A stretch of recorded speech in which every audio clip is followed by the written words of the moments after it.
अयोध्या राम मंदिर, जब राम मंदिर बना पूरी दुनिया पागल हो गई।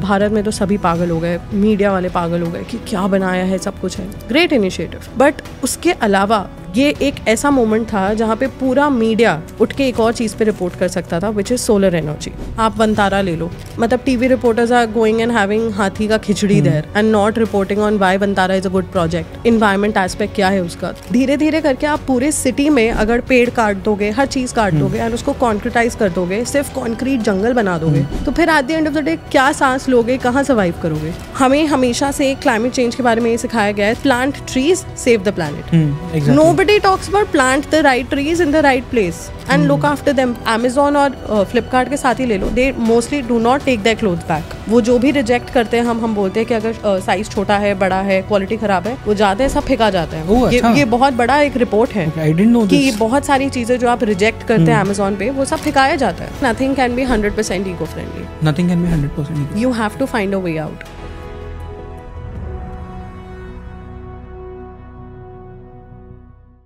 नमस्ते, जय हिंद। मेरा नाम है जय और ये है द आवारा मुसाफिर शो, एक ऐसा पॉडकास्ट जहां हम बात करते हैं भारत के पास्ट, प्रेजेंट और फ्यूचर की। दोस्तों, पिछले कई दिनों से आप सभी ने नोटिस किया होगा कि भारत में और इनफैक्ट पूरी दुनिया में क्लाइमेट बहुत ज्यादा हॉट होते जा रहा है। बहुत सी जगहों पे बिन मौसम बरसात हो रही है, ठंड का कोई ठिकाना ही नहीं है। इन सब चीजों को क्या कहा जाता है? Is this climate change? Of course it is. And इसके पीछे रीजन है हम ह्यूमंस। हमने इस पूरी दुनिया को, हमारे नेचर को, हमारे क्लाइमेट को, हमारे एनवायरनमेंट को फॉर ग्रांटेड ले लिया। हमने इतने ज्यादा पेड़ काटे फॉर डेवलपमेंट कि आज उन पेड़ों को काटने का नतीजा हमें हमारे आंखों के सामने दिख रहा है। भारत में समर सीजन में कई जगहों पे टेम्परेचर 50+ चला गया एंड फिर भी हमने सीख नहीं ली। हम अब भी हमारे एनवायरनमेंट के लिए कुछ नहीं करते। हम पेड़ों को उसी स्पीड से काट रहे हैं, इनफैक्ट और ज्यादा काट रहे हैं। हम हमारे माउंटेन्स को क्लीन नहीं रखते, हम हमारी रिवर्स को क्लीन नहीं रखते, और इन सभी चीजों का नतीजा आज हमें देखने मिल रहा है। आज का ये कॉन्वर्सेशन है about climate change with a climate journalist Navya Singh. Navya is the founder of news with Navya, जो कि एक क्लाइमेट जर्नलिज्म प्लेटफॉर्म है। नव्या कई सालों से क्लाइमेट चेंज के बारे में बात करते आ रही है। इनफैक्ट वो सिर्फ इनके बारे में बात नहीं करती, वो इसे रिजॉल्व करने के लिए सोल्यूशंस भी देती है। इस पूरे कॉन्वर्सेशन के दौरान हमने कई चीजें डिस्कस की। इसमें हमने डिस्कस किया क्लाइमेट चेंज के रीजंस, हमने डिस्कस किया कि प्लास्टिक किस तरह से हमारे एनवायरनमेंट को बर्बाद करता है, हमने डिस्कस किया कि गर्मियां इतनी ज्यादा एक्सट्रीम क्यों होते जा रही है। इनफैक्ट हमने डिस्कस किया वंतारा को भी। आई होप सो इस कॉन्वर्सेशन को सुनने के बाद कई सारे लोग ऐसे होंगे जो नेसेसरी स्टेप्स लेंगे हमारे एनवायरनमेंट को बचाने के लिए, क्योंकि जिस दिन हमने हमारे एनवायरनमेंट को बचा लिया, हम ह्यूमैनिटी को बचा लेंगे, हम हमारी फ्यूचर जनरेशंस को बचा लेंगे। So let's start this conversation in 3, 2, 1।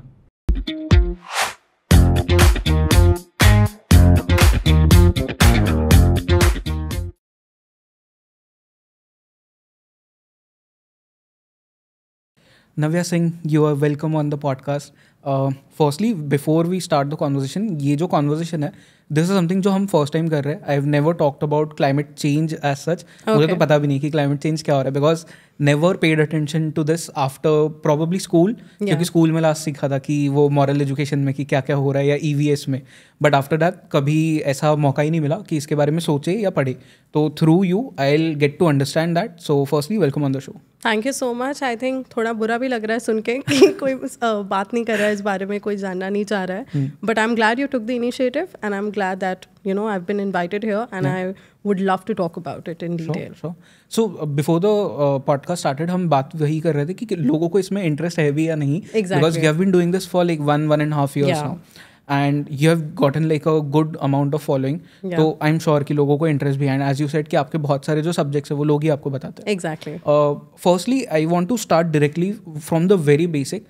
Climate change मतलब है क्या और ये किस तरह से हो रहा है? बिकॉज सब लोग बात करते हैं, वी ऑल नो कि मतलब ग्लेशियर्स पिघल रहे हैं, वेदर बहुत ज़्यादा चेंज हो रहा है, बट इसका रियल मीनिंग क्या है? राइट, सो आई थिंक ये जो आइडिया है ना कि हम क्लाइमेट चेंज बोलते ही, जैसे आपने बोला अभी दिमाग में वो ग्लेशियर पिघलने वाली फोटो आती है और एक पोलर बेयर है जो भूखा घूम रहा है, वो ये इमेज देख के एक तो मैं थक चुकी हूँ। And this is not, I mean this is a very far fetched idea of climate change. It's not like it's only happening there. सिर्फ वहीं बर्फ नहीं पिघल रही है, सिर्फ वहीं लोग नहीं सफ़र कर रहे हैं, हर जगह कर रहे हैं। Look it in Mumbai, in Bangalore. I have lived in Bangalore for 6 years। वहाँ पे एक पॉइंट पे हम कितना जस्टिफाई करते थे कि यार सब ठीक, सब खराब होगा, ट्रैफिक होगा, कोई बात नहीं, मौसम अच्छा है। मौसम अच्छा नहीं है अब कहीं पे भी, हर जगह बर्बाद हो गया है. That's only because of climate change. तो आई थिंक क्लाइमेट चेंज बहुत चीज़ें हैं. आपका टेम्परेचर चेंज होना, एक्सट्रीम वेदर इवेंट्स होना, फ्लड्स पे फ्लड्स आ रहे हैं, कितनी चीज़ें हो रही हैं. लोगों का रहना बहुत ज़्यादा मुश्किल हो गया बहुत सारी जगह में. आप कितने ही AC लगा लो, कितने ही फ़ैन लगा लो, it's not going to solve the problem. तो आई थिंक क्लाइमेट चेंज बहुत ही बेसिक एक चीज़ है जो हमारी एवरीडे लाइफ में हमें फील होगी, बी इट ह्यूमिडिटी, बारिश, ठंड, गर्मी. अब एक और बहुत इंटरेस्टिंग चीज़ ये है कि ये जो एक बहुत ही ट्रेंडिंग सा टॉपिक चल रहा है that 1.5 degree Celsius global warming हो रही है, तो ये ब्रीच नहीं होनी चाहिए. तो जब हमने ऐसा एक टॉपिक उठाया बात करने के लिए, तो बहुत लोग कह रहे थे कि यार अगर 1.5 डिग्री सेल्सियस वार्मिंग हो रही है तो ठंड क्यों हो रही है? फिर तो हर जगह गर्मी होनी चाहिए. फिर नैनीताल में भी गर्मी होगी, देहरादून में भी गर्मी होगी. अब ये लोगों को कैसे समझाओगे that it's extreme weather events? तो extreme and climate change means बहुत ज़्यादा ठंड, बहुत ज़्यादा गर्मी, बहुत ज़्यादा बारिश. तो ये आई थिंक कॉन्वर्जेशन स्टार्ट करना हमारा आइडिया था. And as you said, a lot of people are loving what we do. They really enjoy the conversation. क्योंकि जब आप लोगों को बोलते हो ना कि ये जो हो रहा है कहीं और या किसी और के घर में, वो आपके घर में भी हो सकता है, तब लोग सीरियसली लेते हैं. ओके, बट ये जो आपने अभी एक बात कही 1.5 डिग्री ग्लोबल वार्मिंग हो रहा है, what does this exactly mean? So basically जो प्री इंडस्ट्रियल लेवल्स थे, तब जो टेम्परेचर होना चाहिए था पेरिस एग्रीमेंट में, पेरिस क्लाइमेट एग्रीमेंट में अग्री किया गया था इन 2015 कि वो 1.5 डिग्री सेल्सियस होना चाहिए, उससे ज़्यादा नहीं होना चाहिए. तो लोगों का अब यही मानना है कि यार 1.5 हो गया, क्या फ़र्क पड़ता है, 2 हो जाए, 2.5 हो जाए, क्या ही फ़र्क पड़ता है. बट द पॉइंट इज़ कि अगर वो 1.5 से बढ़ा, जो कि एक्चुअली पिछले साल क्रॉस हो चुका है, तो एक्सट्रीम वेदर इवेंट्स होंगे. तो फिर वो आप कितना ही सोलर पावर, रिन्यूएबल एनर्जी कुछ भी लगा लो, it's not going to get controlled. तो उस एक वार्निंग लिमिट और उस थ्रेशोल्ड को क्रॉस ना होने दे, इसीलिए ये लिमिट सेट की गई थी. तो इट्स अब हर कंट्री में, आप इंडिया ले लो या हर कंट्री में, हर ग्लोबल समिट में लोगों को यही बोला जा रहा है that stick to this deadline, नहीं तो बहुत प्रॉब्लम हो जाएगी. So that exactly is the meaning of that. Okay, but वो हमने क्रॉस कर दिया एक साल में तो किया है, बट इट्स नॉट समथिंग, वो कोई ऐसी चीज़ नहीं आपने एक बार कर लिया तो हमेशा के लिए कर लिया. वी जस्ट क्रॉस्ड इन 2023. तो let's hope that things become better 2024 में. सो 2023 में हमने उसे क्रॉस कर दिया, but it is a possibility कि 24 में हम नहीं करेंगे. हाँ, इट्स अ पॉसिबिलिटी, क्योंकि बहुत सारे रिपोर्ट्स ये कह रहे हैं कि रिन्यूएबल एनर्जी की तरफ जो पूरी दुनिया मूव हो रही है, वो काफ़ी अच्छे लेवल पे हो रहा है. इंडिया को ले लो, यूरोप को ले लो, बहुत सारे कंट्रीज़ हैं जो बहुत सीरियसली ले रहे हैं क्लीन एनर्जी, रिन्यूएबल एनर्जी को, इलेक्ट्रिक व्हीकल्स को, सोलर पावर को. तो अगर ये सिर्फ हेडलाइंस ना बन के एक्चुअली होता रहे, देन इट्स ग्रेट. पर अगर ये जस्ट बिकॉज अभी कॉन्वर्जेशन में है, सब बात कर रहे हैं, और फिर एक साल बाद सब भूल जाएं, तो फिर शायद कोई नहीं बचा पाएगा. Right, but isn't it too late? मतलब क्योंकि बहुत सारे लोग कहते हैं कि वो जो आपने भी जो थ्रेशोल्ड की बात की, तो पिछले साल वो क्रॉस कर दिया था, उसके बाद में ये कॉन्वर्जेशंस हुए थे कि स्पेशली जो सेडेस्ट लोग हैं उनकी तरफ से तो ज़्यादा थे कि what is the point now, why do you want to save earth now, क्योंकि वो थ्रेशोल्ड तो क्रॉस हो गया. तो फर्स्टली, इज इट पॉसिबल कि हम बचा सकते हैं, एंड सेकंड, किस तरह से बचा सकते हैं? तो ये ना बहुत फेमस सेइंग है that the best time to plant a tree was 100 years ago. पर इसका ये मतलब नहीं है कि हम अब नहीं कर सकते. बिगाड़ तो हमने बहुत ज़्यादा दिया है. अभी भी आप अगर देखो, इन एवरीडे एक्शंस हम बैठ के गाली देते रहते हैं कि अरे यार क्लाइमेट चेंज हो रहा है, गर्मी हो रही है, मुंबई का हाल देखो. पर हम अपने कैब, गाड़ियाँ सब में घूम ही रहे हैं, 10 बार कैब बदल रहे, ऑटो बदल रहे, क्या फ़र्क पड़ रहा है? किसी की ज़िंदगी रुक नहीं रही है. बट दैट्स द पॉइंट कि ऐसा नहीं कह सकते हो आप कि पहले कर लेना चाहिए था, नहीं किया तो अब छोड़ दो. ऐसे तो फिर आगे वाली जनरेशन्स तो शायद सर्वाइव भी ना कर पाए. आगे क्या, हमारी जनरेशन सर्वाइव नहीं कर पा रही है. तो हमेशा टाइम तो है और रहेगा टू एक्ट. बट इसका ये मतलब नहीं है कि हम डीले करते रहे या हम हाथ झाड़ के निकल जाए कि यार छोड़ो, अब हमारी रिस्पॉन्सिबिलिटी नहीं है. बिकॉज आई थिंक जितनी अवेयरनेस अभी है और जितने लोग कॉन्शियस हो रहे हैं, जितने लोग इस बारे में बात कर रहे हैं, this is the perfect time to act. क्योंकि काफ़ी ज़्यादा लोग मिलके बहुत बड़ा कुछ कर सकते हैं. Before you answer the second part of the question which is कि किस तरह से बचा सकते हैं, I want to bring in जो बहुत फेमस डिबेट है, progress versus saving the environment. Because एक के कॉस्ट पे दूसरा आ रहा है, बट दोनों भी नेसेसरी भी है. तो how do you see this कि मतलब, क्योंकि सी मुंबई फॉर एग्जांपल, जो कोस्टल रोड प्रोजेक्ट बना, उसमें कोस्टल लैंड को बहुत ज़्यादा वहाँ पे पोल्यूशन तो हुआ ही, प्लस वो डिरेल भी हो गया, क्योंकि आपने इतना ज़्यादा वहाँ से चीज़ें जो थी, जो कोस्ट था, उसे आई don't know what is the right word, but उखाड़ के वहाँ पे अपने रोड बनाया पूरा. तो इसको किस तरह से डील कर सकते हैं हम, बिकॉज वो बनाना ज़रूरी था क्योंकि रिक्वायरमेंट है सिटी की, but at the same time environment is something which the whole world needs, तो किस तरह से डील कर सकते हैं? आई थिंक ये कोई एक प्रोजेक्ट पे नहीं देखा जा सकता है। जैसे एज यू राइटली मेंशन्ड, उस प्रोजेक्ट की ज़रूरत थी तो वो बना। अब इतने लोग हैं, इतने लोगों को ट्रैवल करना है, इतने लोगों को यहाँ से वहाँ जाना है, वो कैसे जाएंगे? उन्हें इंफ्रास्ट्रक्चर चाहिए, उन्हें डेवलपमेंट चाहिए, उन्हें मेट्रो चाहिए, उन्हें कंस्ट्रक्शन चाहिए। अब मेरा observation about Mumbai for example ये रहा है कि जब भी मैं आती हूँ मुझे लगता है सिटी इज़ अंडर कंस्ट्रक्शन पूरे साल। यहाँ पे जेसीबी खड़ी है, यहाँ सीमेंट की स्मेल आ रही है, यहाँ पे आवाज़ आ रही है, कंस्ट्रक्शन चल रहा है पूरे time. But the point is also कि लोगों को ज़रूरत है। लोग eight the end of the day ऐसे शहर में रह रहे हैं जहाँ वो सुबह माइंडलेसली 5 बजे लोकल में घुस जाते हैं, रात को वापस आते हैं, तो उन्हें चाहिए यार कि लाइफ सिंपल हो जाए। बट इसका देखने का एक ये नज़रिया भी है कि पहले जितना डैमेज हमने किया, फालतू का कंस्ट्रक्शन, फालतू का ब्यूटिफिकेशन, वो ना करो। एक और रीज़न आई थिंक, एक और बहुत बड़ा फैक्टर इज़ अवेयरनेस। अब बहुत लोग जब भी कुछ भी इंफ्रास्ट्रक्चरल डेवलपमेंट होता है, कोई भी एक प्रोजेक्ट आता है, तो there is a certain section of people जो आके बोलते हैं कि अरे मत करो एनवायरनमेंट को डैमेज होगा। Another section of people are कि एक्टिविज्म बंद करो यार, ये क्या हर जगह तुम लोग आ जाते हो, and the debate has died. ये हर जगह की कहानी है, कभी कोई प्रोजेक्ट रुकता नहीं है because of all this. The only reason there is awareness. लोगों को पता ही नहीं है कि क्या लूज हो रहा है। ये तो बहुत ही वेग चीज़ है बोलना कि इन्वायरमेंट हार्म हो गया, बायोडाइवर्सिटी हार्म होगी, पर कैसे? धीरे धीरे करके आप पूरे सिटी में अगर पेड़ काट दोगे, हर चीज़ काट दोगे एंड उसको कॉन्क्रीटाइज कर दोगे, सिर्फ कॉन्क्रीट जंगल बना दोगे, तो फिर eight the end of the day क्या सांस लोगे, कहाँ सर्वाइव करोगे? तो I think that awareness part is missing, which is why ये पूरा जो progress versus development and progress versus environment, ये जो पूरा कॉन्सेप्ट है ना, ये बहुत ज़्यादा हिल जाता है बार बार, because people tend to fall on the other side and से कि ठीक है यार बनने दो, at the end of the day हमारे लिए है ना, क्योंकि लोगों को नहीं पता। अब जैसे we did this story news with Navya पे which is about a port coming up in Tamil Nadu, very controversial. अब तमिलनाडु में ऑलरेडी 2 पोर्ट है जिसकी कैपेसिटी जो यूज़ हो रही है विच इज़ अबाउट 20 to 23%। अब ऐसे में कोई भी लॉजिकल इंसान यही बोलेगा कि यार तीसरा पोर्ट क्यों बना रहे हो, पहले उसको तो यूज़ करो। अब इसको देखने के भी 2 तरीके हैं। कुछ लोग बोलते हैं कि यार development, India is moving in the right direction, क्या प्रॉब्लम है तुमको? दूसरा एंगल ये है कि लोगों को ये समझ ही नहीं आ रहा है कि हो क्या रहा है। If a third port comes in, आपके मैंग्रोव फॉरेस्ट हट जाएंगे, जो शहर चेन्नई जहाँ पे हर साल फ्लड आता है, वहाँ तो आप डूबा वही समझो उस पूरे शहर को, क्योंकि mangrove is the only natural barrier जो फ्लड को रोक पाता है, स्टॉर्म को रोक पाता है। तो ये सारी चीज़ें समझाना ज़रूरी है।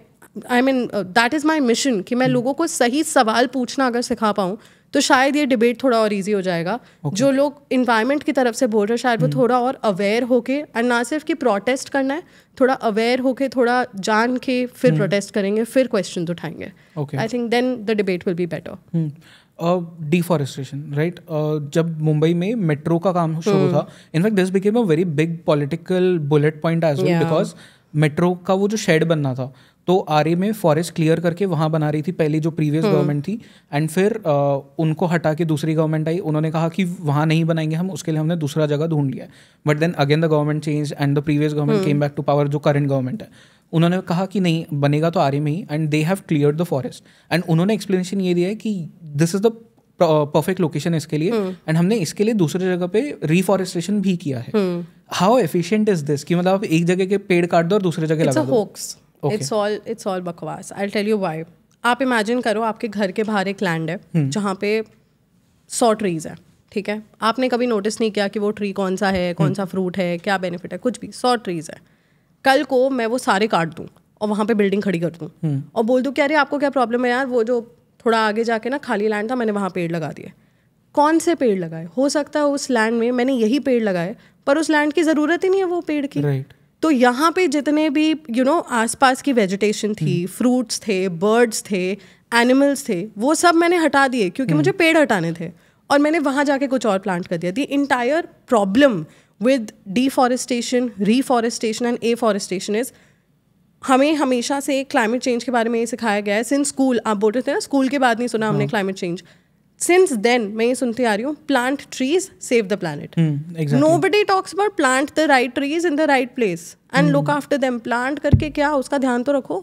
Plant करके छोड़ देते हैं हम कहीं पे भी कुछ भी plant कर देते हैं। There was this very interesting conference that I attended in Mumbai उसका नाम था arboriculture conference, which is arboriculture is the science and the art of taking care of urban trees. तो ये मुंबई में पूरी दुनिया का सबसे पहला कॉन्फ्रेंस था. अभी हार्डली किसी को पता है. मैं जिस ऑडिटोरियम में घुसी उसका आधा ऑडिटोरियम भी भरा हुआ नहीं था. क्योंकि लोगों को मतलब ही नहीं है. जो थे वो सब इतने ज़्यादा विजनरी लोग थे जिनको पता था कि इसमें बहुत स्कोप है, बट लोगों को कोई मतलब नहीं है. तो ये जो पूरा आइडिया है ना कि यहाँ से काट दो वहाँ उगा दो, या तो आप समझो कि आप क्या काट रहे हो, वहाँ पे वो ट्री अगर हट गया तो वहाँ के इन्वायरमेंट पे क्या असर होगा, और आप कहीं और क्या प्लांट कर रहे हो, तो दिस मेक सेंस. बट ये भी एक ऐसी चीज़ है कि अगर आपने बोल दिया कि हाँ ठीक है यार यहाँ काट दो वहाँ लगा दो, तो ये एक नॉर्म बन जाएगा. हर कोई काटना शुरू कर देगा कि भाई यहाँ पे एक प्रोजेक्ट, यहाँ पे दूसरा प्रोजेक्ट, और कहीं और ही पेड़ उग रहे हैं. जो उग रहे हैं नहीं उग रहे हैं क्या पता. Another very important point that I think everybody should learn is, अगर आप एक फुल ग्रोन पेड़ काट रहे हो तो उसकी जो कैपेबिलिटी है कार्बन अब्जॉर्ब करने की, वहाँ पे क्लीन एयर रखने की या कूल टेम्परेचर रखने की, वो इसलिए क्योंकि वो बहुत ओल्ड पेड़ है, वो बड़ा पेड़ है. उसके जगह आप एक प्लांट लगा दो, बोलो कि भाई बात बराबर, तो कैसे होगा? उसको उगने में कितना टाइम लगेगा, वो कब जाके इस पेड़ के मुकाबले में काम कर पाएगा? Nobody knows. So all of this is just headline management. ये दिखाया जाता है कि यार कोई लॉस नहीं हो रहा है, सब ठीक है. तो अगर लोग खरीद लेते हैं ये बात तो ठीक है, otherwise I think people should question. Okay, I think so if I am not wrong, Chanakya नीति में इवन चाणक्य मेंशंस दिस कि अगर आपको पेड़ काटने हैं, बिकॉज उस टाइम पे भी लोग तो काट ही रहे थे पेड़, क्योंकि आपको घर वगैरह बनाना है तो किससे बनाओगे, हथियार बनाने हैं तो किससे बनाओगे, तो लोग तो काट रहे थे पेड़. अगर आपको, उन्होंने उसमें लिखा था कि if you want to make commercial use of trees by cutting those trees, you need to plant a separate forest. आपको पूरा फॉरेस्ट अलग से बनाना पड़ेगा. एंड उसके पीछे उनके दो रीजंस थे कि फर्स्टली आपका काम तो हो जाएगा, बट यू विल अंडरस्टैंड कि एक ट्री को ग्रो होने में कितना टाइम लगता है. बिल्कुल, which people have forgotten now. बिल्कुल. किसी भी चीज को कहते हैं ना, किसी भी चीज को अति में मत करो. कि काट रहे हो तो एकदम मर्सीलेसली काट रहे हो, बिना सोचे समझे क्या हो रहा है. अब आप जैसे फॉरेस्ट की बात करो, एक फॉरेस्ट में सिर्फ एक ही पेड़ तो नहीं होता. कितने टाइप ऑफ पेड़ होते हैं, कितनी चीजें होती हैं. सॉइल अलग होता है, सॉइल में जो पानी होल्ड करने की कैपेसिटी है सारे पेड़ों की, वो अलग होती है. तो ये सब कौन समझेगा? आपको लगता है गवर्नमेंट ये सब सोच रही है? जहाँ वो मेट्रो बना रही है वहाँ ये सब सोचेगी? I don't think so. Okay, is मतलब this is a good point to bring in another debate which is capitalism versus eco friendly environment. बहुत सारे लोग बोलते हैं कि अगर आपको एक करना है तो दूसरा नहीं हो सकता, दूसरा करना है तो पहला वाला नहीं हो सकता. How do you see this? I think पता है इसमें प्रॉब्लम क्या है. लोगों को लगता है इको फ्रेंडली में उनका लॉस हो जाएगा. प्रॉब्लम ये है, लोगों को लगता है इको फ्रेंडली मतलब कॉम्पनसेट करना पड़ेगा, मतलब कुछ ऐसा करना पड़ेगा जिसमें यू नो आपको एक तो देखा ही जाता है इको फ्रेंडली और इन्वायरमेंट को एज दिस CSR लेंस, और ऐसे लेंस है कि यार अब बस कर दो, ख़त्म करो ताकि फंसे ना. जहाँ पे यू अंडरस्टैंड कि eco friendly, environment friendly, sustainability is also profitable. आप पैसा कमा सकते हो और आप साथ साथ प्लानट भी बचा रहे हो, आप आगे वाले जनरेशन का भी ध्यान रख रहे हो. वहाँ पे I think your game is sorted.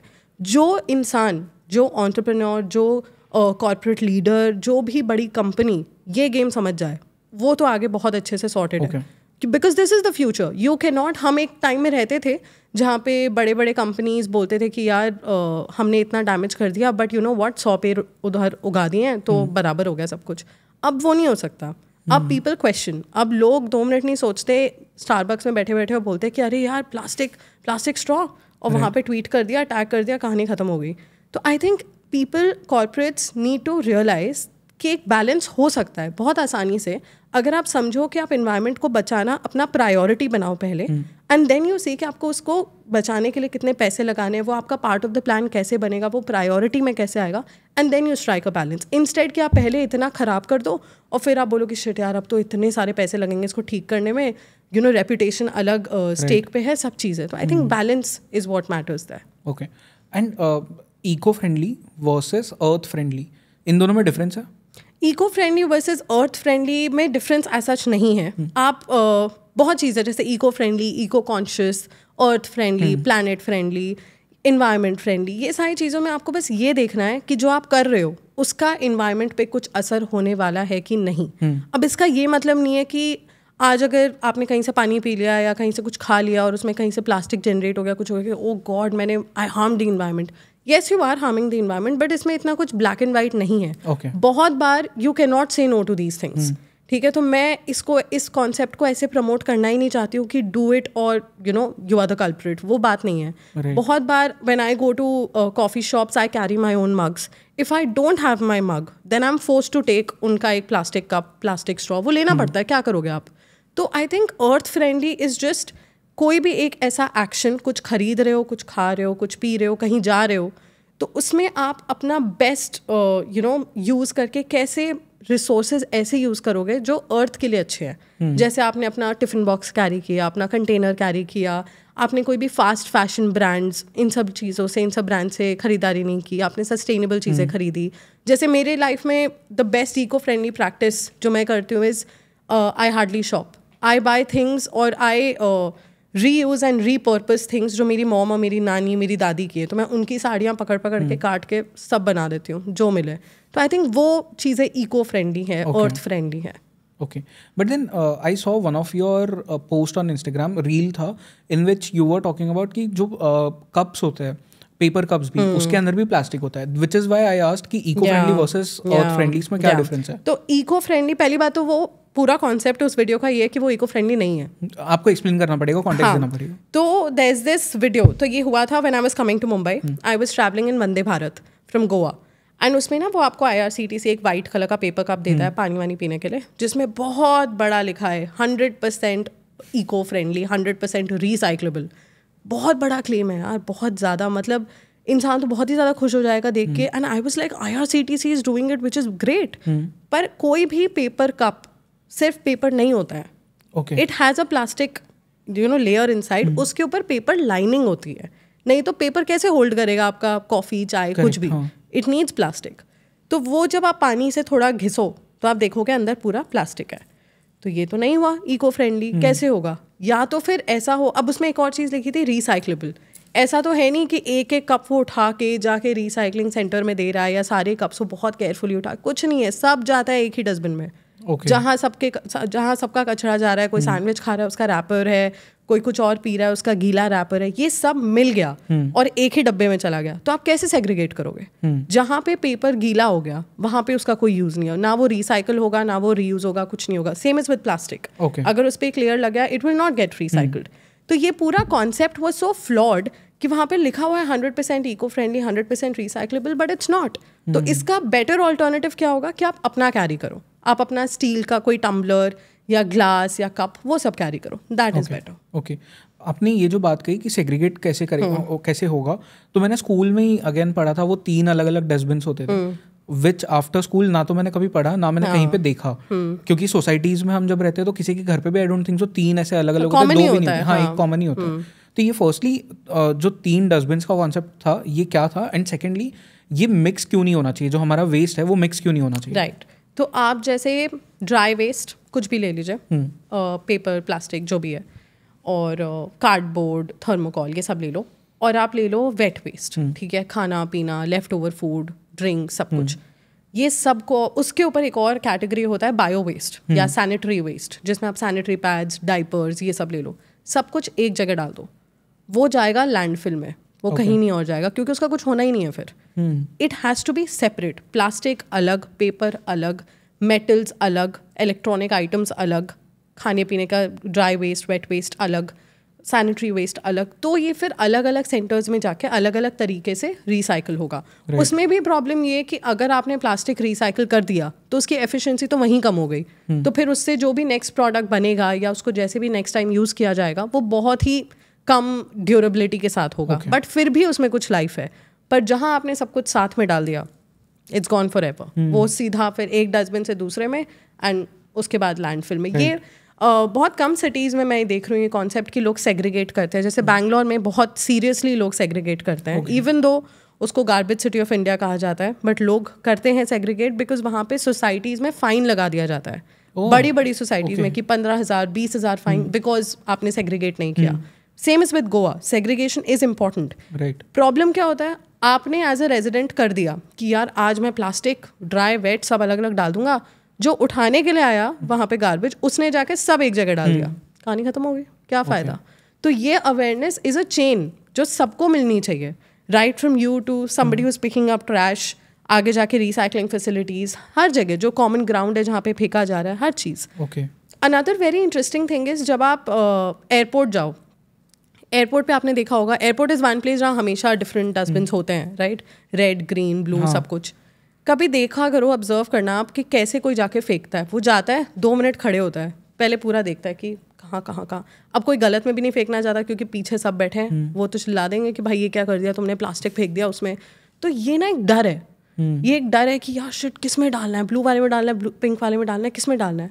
I think this needs to become a way of life. इसको अगर आप एवरीडे प्रैक्टिस बना दो और आप एजुकेट करो आगे कि आज आपने अपने घर में सेग्रीगेट किया है, तो जो पिकअप करने आ रहा है या आपका गार्बेज जहाँ भी जा रहा है, अगर आप वहाँ पे जाके उनसे बात करो, उन्हें समझाओ, तो आई थिंक इंडिया एक ऐसा कंट्री है जो वर्ड ऑफ माउथ पे ज़्यादा चलता है दैन एनीथिंग एल्स. किसी के पास टाइम नहीं है, somebody who's picking up trash, उसके पास तो बिल्कुल टाइम नहीं है कि वो बैठ के रूल्स रेगुलेशंस पढ़ेगा आपके लिए. तो अगर आप उसे बात करो, उसे समझाओ, तो I think this is a brilliant way of executing this entire mission. Okay. Definitely. I think so वो डर के जगह it should be a conscious choice, right? हाँ, बट ये है ना कि लोग ये पूरा सेगमेंट ऐसा है ना कि लोग एक दूसरे को कॉल आउट बहुत ज़्यादा कर देते हैं कि ये क्या पहना है, ये क्यों पहना है, प्लास्टिक लेके घूम रही हो तुम. Right. तो ये नहीं होना चाहिए यार. मतलब यू शुड ऑलवेज हेल्प कि यार आज तो you carrying a plastic bottle, but क्या तुम्हें पता है कि तुम एक स्टील वाला भी कैरी कर सकते हो या कुछ रीयूजेबल भी कैरी कर सकते हो, कि आज तो तुमने ये वहाँ फेंक दिया बट एक्चुअली सही डस्टबिन ना ये है.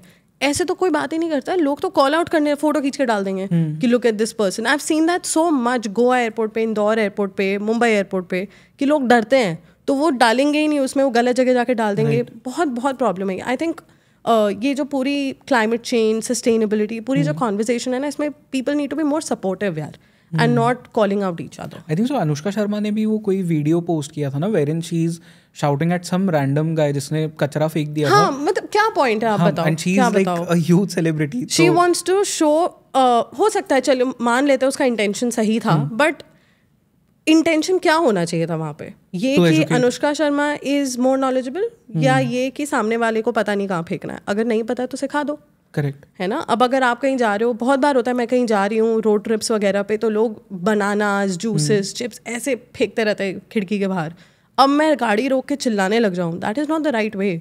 उतर के समझाना is always a better thing to do. I think so there is this tax as well जो लगता है, राइट? स्वच्छ भारत के लिए भी कोई tax, all of these things. अब ये भी ऐसी चीज़ है जो वाइड स्प्रेड नहीं है. अब बहुत बार ये चीज़ें हेडलाइन बन जाती हैं एंड इम्प्लीमेंटेशन काफ़ी बुरा है. जहाँ स्वच्छ भारत बोर्ड पे लिखा होता है वहीं कचरा होता है. हाँ एग्जैक्टली. जहाँ लिखा पेंट किया होता है. जिन्होंने मुझे बोला है कि हम तो पर्पसली रोड पे फेंकते हैं बिकॉज हमसे टैक्स लिया जा रहा है इसका. It's very sad. बहुत जगह होता है कि यहाँ कचरा ना गिराए, यहाँ कुछ भी, यहाँ थूके ना, यहाँ ये ना करे, वहीं करेंगे लोग, वहीं करेंगे जाके. तो आई थिंक अवेयरनेस के नाम पे ना, मुझे जैसा लगता है बहुत सारी पॉलिसीज और स्कीम्स को लेके कि ये बस आ जाती हैं और इनका इम्प्लीमेंटेशन चेक करने वाले लोग नहीं हैं. अब जैसे गोवा जैसी जगह है जहाँ पे इतने टूरिस्ट आते हैं, वहाँ पे टूरिस्ट को सिखाना कि भाई बियर पी के पानी में मत डालो बॉटल, ये कौन सिखाएगा? आई थिंक ये एक तो बात ये है कि बहुत ही बेसिक कॉन्शियस कॉल है कि मत करो, ये सिखाने वाली बात भी नहीं है. But I think in terms of awareness also कुछ है ही नहीं वहाँ पे. कोई किसी को बताए, आप इधर उधर जाके 2-3 पोस्टर लगा दो, कौन पढ़ेगा? किसी को मतलब नहीं है. लोग अपना घूमने आए हैं. तो I think it's very important कि समझाओ, लोगों से बात करो, कैंपेन्स करो, बिठाओ, उनसे समझो कि क्यों उनको डस्टबिन में डालने में प्रॉब्लम है. बहुत बार मैं ऐसे अपने चैनल पे ना रैंट वीडियोस डालती हूँ जिसमें मैं लोगों को बोलती हूँ कि यार ऐसा क्या है कि आप लोग को डस्टबिन में डालने में जाके क्या प्रॉब्लम है, ऐसा कि मतलब 10 कदम दूर डस्टबिन है पर आप चेयर पे छोड़ दोगे, तो ऐसा क्या रोक रहा है आपको? तो आई थिंक वो कॉन्वर्सेशन बहुत ज़रूरी है, रादर दैन मैं ये बोलूँ कि यार मैंने फोटो देखी तुम्हारी, तुमने वहाँ पे डाल दिया था, ये तो बहुत ही गलत बात है. ये नहीं करना चाहिए. Okay, I will come back to Goa क्योंकि आप गोवा से पूरा आपका जो भी बेस है वो गोवा है, तो I will come back to Goa. I also want to talk about कि पॉलिसी लेवल पे क्या चीज़ें होती है इस फील्ड में. But before that, because you mention कि बैंगलोर को गार्बेज सिटी ऑफ इंडिया कहा जाता है, आई एम जस्ट क्यूरियस क्यों कहा जाता है? हर जगह गार्बेज है. कहाँ नहीं? वो तो हर सिटी में ना इंडिया. नहीं, आप बैंगलोर जाओ, बहुत बुरा हाल है. ओके. बहुत. ये भी ट्रूथ है कि अब बहुत सारी सिटीज गार्बेज सिटीज बन जाएंगे. दिल्ली में तो वो पूरा पहाड़ है गार्बेज. दिल्ली, बट वो आउटस्कर्ट्स में है, it's not in the main city. Bangalore में ये प्रॉब्लम है कि हर जगह it smells of waste, it smells of garbage. क्योंकि मतलब बिकॉज सेग्रीगेशन अगर आप रेजिडेंट लेवल पे देखो तो फिर भी है, बट म्यूनिसिपल लेवल पे देखो तो बहुत बुरा हाल है. There are so many ways that people can segregate waste. अब जैसे दिसंबर के महीने में बैंगलोर में एक बहुत बड़ी पॉश लोकेलिटी में, सोसाइटी में, जहाँ आई थिंक 900 के करीब फ्लैट्स हैं, वहाँ पे 25,000 का फाइन लगाया क्योंकि इन लोगों ने सेग्रीगेट नहीं किया वेस्ट. बट वो सिर्फ वहीं तक है. उसके आगे मैंने सेग्रीगेट कर दिया, मैंने दे दिया आपको अलग अलग बैग में. उसके बाद उस वेस्ट का क्या हो रहा है? कितनी बार, मतलब मैं अपने घर से ऑफिस जा रही हूँ, मैं कहीं भी जा रही हूँ, मैं देखती हूँ गार्बेज इज जस्ट थ्रोन. कहीं पे भी, वहाँ पे cats, dogs, cow, they are feeding on it, but वो फेंका हुआ है उसी में. अब it is not just environment, health की भी बात होती है यहाँ पे कि वही गैसेज, वही चीज़ें जो वहाँ पे रिलीज हो रही, वो हम इनहेल कर रहे हैं, वहाँ रह रहे हैं. तो that is one reason that Bangalore जैसे इतना ज़्यादा सुंदर और ग्रीन माना जाता है, वहाँ पे हम ऐसी चीज़ें देखते हैं. और ये ट्रैफिक से बहुत बड़ी प्रॉब्लम है बैंगलोर में. Not just traffic, I think the way garbage is mishandled in Bangalore is a very big issue. Okay, when we talk about India from the lens of environment friendly या जो climate change को लेके policies है, how do we look at India? Because you are the right person जो मुझे lens दे सकती है. Because I have never, to be honest, I have never even researched about this. तो आई वांट टू नो कि पूरी दुनिया इंडिया को इस पर्सपेक्टिव में कैसे देखती है. बिकॉज हर साल वो एक लिस्ट आता है इन विच मोस्ट पोल्यूटेड सिटीज आती है, तो मोस्टली इंडिया एंड चाइना की सिटीज होती है. तो दुनिया किस तरह से देखती है? देखो, हर साल एक लिस्ट तो आती है, बट वो लिस्ट, अब आप प्रोग्रेस एक साल में जज नहीं कर सकते हो. ये तो बात बहुत सही है. Yes, there is pollution, but again you can not compare India with a छोटा कंट्री. यू कैन नॉट से कि यार इंडिया में इतने सारे लोग हैं, इतनी गाड़ियाँ हैं, तो यहाँ इतना पोल्यूशन है, वर्सेस वहाँ तो बहुत ही कम लोग हैं, बहुत कम गाड़ियाँ, तो वहाँ तो कम कम पोल्यूशन है. सेम लेवल पे कंपेयर करा जाए तो India is making progress, and I am happy to see that. बहुत वेज में, अब आप अगर रिन्यूएबल एनर्जी ले लो, अब जैसे यहाँ पे कितने सारे एस्पेक्ट्स हैं, मैं आपको बताती हूँ. अयोध्या, राम मंदिर, जब राम मंदिर बना पूरी दुनिया पागल हो गई. भारत में तो सभी पागल हो गए, मीडिया वाले पागल हो गए कि क्या बनाया है, सब कुछ है, ग्रेट इनिशिएटिव. बट उसके अलावा ये एक ऐसा मोमेंट था जहाँ पे पूरा मीडिया उठ के एक और चीज़ पे रिपोर्ट कर सकता था, which is solar energy. PM Modi ने एक बहुत सिंपल बात बोली कि जब राम मंदिर बना, पीएम मोदी ने कहा कि सूर्यवंशी श्री राम से डायरेक्टली सनलाइट आनी चाहिए हर घर में. देन ही लॉन्च्ड पीएम सूर्योदय मुफ्त बिजली योजना, एंड ही सेड हर घर में 1 crore होम्स वी वांट कि सोलर पावर्ड हो. ये चीज़ें कोई रिपोर्ट ही नहीं कर रहा. ये प्रायोरिटी है गवर्नमेंट का. आज आप सोलर पावर की बात करो या आप रिन्यूएबल एनर्जी की बात करो, कितने लोगों को पता है कि इंडिया में वर्ल्ड का बिगेस्ट रिन्यूएबल एनर्जी पार्क आ रहा है इन कच्छ. लोगों को नहीं पता है, कोई मतलब ही नहीं है. तो ये चीज़ें ऐसी हैं कि लाइमलाइट में नहीं आती, क्योंकि ये बहुत आसान है बोल देना कि यार इंडिया ना मोस्ट पोल्यूटेड और सारी जो भी नेगेटिव लिस्ट है उसमें सबसे आगे है. क्या हो रहा है? गवर्नमेंट तो कुछ कर ही नहीं रही है, लोग तो कुछ कर ही नहीं रहे हैं. प्रोग्रेस हो रहा है, पर वो हमारी प्रायोरिटी में नहीं है एज अ व्यूअर और as a news teller. I think यहाँ पे मेन स्ट्रीम मीडिया का बहुत बड़ा रोल है कि आप एक तरफ जहाँ राम मंदिर की इतने प्रेज कर रहे हो, इतना बोल रहे हो कि अरे बहुत अच्छी बात है, मंदिर बन गया आफ्टर सो लॉन्ग और ये सब, वहीं पे आप बाकी चीजों के बारे में बात करो. यार बात क्यों नहीं की जाती है? प्रायोरिटी नहीं है. कौन देखेगा, कौन सुनेगा? यू सेड टू मी कि इसके लिए एक ऑडियंस है एंड बहुत बड़ा दैट आल्सो टेक्स इनिशिएटिव. अब आप ये देखो कि आप आज के डेट में राम मंदिर के बारे में बात करो और बोलो कि इस मंदिर में इतना टाइम लगा बनाने में, मोदी जी गए, ये एक्टर आया, आलिया भट्ट ने ये पहना, रणबीर कपूर ने ये पहना. लोग तो यही देखेंगे. Eight the end of the day climate change और सस्टेनेबिलिटी की जो बात है, अगर आप उसे इंटरेस्टिंग नहीं बनाओगे, अगर आप उसे एवरीडे कॉन्वर्जेशन नहीं बनाओगे, कोई नहीं सुनने वाला. Okay. The only reason News with Navya is surviving and is in demand for stories is because हम जो बात करते हैं वो everyday conversation है. हम चाहते हैं कि आप ऑफिस से जब आओ और आप घर पे बैठो, डिनर करो, तो आप इन टॉपिक्स के बारे में अपनी फैमिली से बात करो. एंड यू टेल देम कि यार आज मैंने एक वीडियो देखा जिसमें था कि आप सोलर एनर्जी से आप सोलर पैनल्स लगाओगे तो आपको इतनी सब्सिडी मिलेगी. या क्योंकि आप कितना एक फेमस कॉन्सेप्ट है आई थिंक बैंगलोर में, मुंबई में बहुत जगह, कि क्योंकि बहुत लोग मुंबई में अपार्टमेंट्स में रहते हैं तो आपके पास छत नहीं है, तो आप कहाँ लगाओगे solar panel? So you can trade in solar projects and आपका because of the credit that you get, आपका इलेक्ट्रिसिटी बिल कम हो जाएगा. बहुत कंपनीज ये कर रहे हैं. तो आई थिंक ये चीज़ें बात करो. Eight the end of the day government ने अपना काम कर भी लिया और लोगों तक पहुँच ही नहीं रहा है, तो उसका मीडियम तो मीडिया ही है ना, और कैसे पहुँचेगा? या तो कंटेंट क्रिएटर्स हैं, मीडिया है, इन लोगों को बात करनी पड़ेगी, ये पूरा कॉन्वर्सेशन स्टार्ट करना पड़ेगा. अब जैसे एक वीडियो था जिसमें हमने बात की of a wind mill. Wind mill के साथ क्या प्रॉब्लम है कि आपको बहुत सारा लैंड चाहिए विंड मिल खड़े करने के लिए, हवा चाहिए, बहुत चीज़ें देखनी होती हैं, महंगे होते हैं. Right. तो अब विंड मिल ऐसी तो चीज़ नहीं है कि मुझे मेरे घर पे रिन्यूएबल एनर्जी चाहिए तो मैं छत पे जाके लगा दूँ. अब एक कंपनी ने which is not in India, बाहर है, उन्होंने क्या किया, उन्होंने पेड़ के शेप में विंड मिल बनाया है ना. अब ये स्टोरी मैं ऐसे ऑडियंस को बताऊँ तो बोलेंगे ठीक है यार, हमारी प्रायोरिटी में नहीं, हमें नहीं चाहिए, हम ठीक है जैसे हैं. क्योंकि अभी सोलर को ही इतना टाइम लग गया है लोगों को कन्विंस करने में कि इसमें तो बहुत ही ज़्यादा टाइम लगेगा. हमने क्या किया, हमने स्टार्ट किया वीडियो जग्गू दादा से. हमने कहा झाड़ की बात करनी है, पेड़ की बात करनी है, इनको थोड़ी देर दिखाओ, लोगों को समझने दो कि जो हम कह रहे हैं that can also be consumed as part of your entertainment everyday chat, और फिर आइडिया पिच करो. Work really well. लोगों को लगा कि हाँ यार, तब ये लोग आके बोलते कि यार मैम आप ही हो जो बोलते हो, मेन स्ट्रीम मीडिया में तो किसी को मतलब ही नहीं है इन चीज़ों से, वो लगे हुए अपना और चीज़ों में लगे हुए हैं. तो I think that is important. इसको एवरीडे कॉन्वर्सेशन बनाओ तो जाके लोग समझेंगे कि प्रायोरिटी क्या है. मैं ये नहीं बोल रही कि राम मंदिर के बारे में बात मत करो और यही बोलो कि यार अयोध्या अयोध्या नहीं, बट बात ये है कि आपको दोनों को बैलेंस करके इंटरेस्टिंग वे में बताना पड़ेगा. आपने राम मंदिर पे रिपोर्ट किया, आपने अपने पूरे स्टूडियो को राम मंदिर बना दिया, जर्नलिस्ट भी वैसे ड्रेसअप होकर आए, सब इतना एफर्ट लगाओ ना आप एंटरटेनमेंट करने में फॉर इन्वायरमेंट, आएंगे व्यूअरशिप क्यों नहीं आएगी. तो वही मिसिंग है I think. Correct. I think so that is a completely different debate कि जो ट्रेडिशनल मीडिया है वो किस डायरेक्शन में जा रहा है, because it has lost the way and वो टीआरपी का पूरा चक्कर है, तो उसके वजह से. And you have worked with traditional media. I did my first stint and then I quit the traditional media altogether. तो वो TRP के लिए बहुत ही ज़्यादा डाउनग्रेड होता जा रहा है. But apart from you, like I have seen news with Navya, मैंने बहुत ज़्यादा आपके वीडियोज़ देखे and you are the only journalist at least in my experience now जो इतना इन डेप्थ चीज़ों के बारे में बात कर रही है. Apart from you, I have seen Faye D'Souza talk about it, but then not in detail. वो just एक रिपोर्ट करती है. You are giving solutions as well. और कौन से जर्नलिस्ट है जो इस तरह का काम कर रहे हैं, and is like some segment of traditional media working on this? तो जहाँ तक टीवी की बात करें हम, मुझे तो नहीं दिखता अब substance, honestly. It's not like मुझे शेम करना है टीवी मीडिया को या मुझे कहना है कि बकवास काम कर रहे हैं. मुझे ये लगता है कि इतना पैसा, इतना बड़ा प्लेटफॉर्म, इतनी व्यूअरशिप, इतनी रिस्पॉन्सिबिलिटी, और फिर बकवास चीज़ों पर रिपोर्ट करते हैं.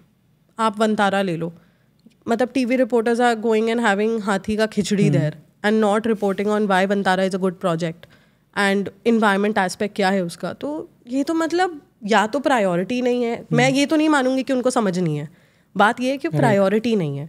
मेन स्ट्रीम मीडिया में अब आप प्रिंट ले लो, प्रिंट का व्यूअरशिप हैज़ ड्रॉप्ड ड्रास्टिकली. लोग नहीं पढ़ते हैं पेपर अब उतना, तो पढ़ेंगे भी तो आई थिंक वो जो पूरा वे ऑफ रिपोर्टिंग है ना कि 5W1H के हिसाब से आर्टिकल लिख दो, बताओ क्या हो रहा है, क्यों हो रहा है, तो वहाँ पे लोगों को अब people don't want to spend time thinking. उनको चाहिए कि ओपिनियन भी साथ आ जाए कि भाई मुझे बताओ ये सही है कि नहीं है, मैं नहीं टाइम वेस्ट करने वाला हूँ इसमें बैठ के.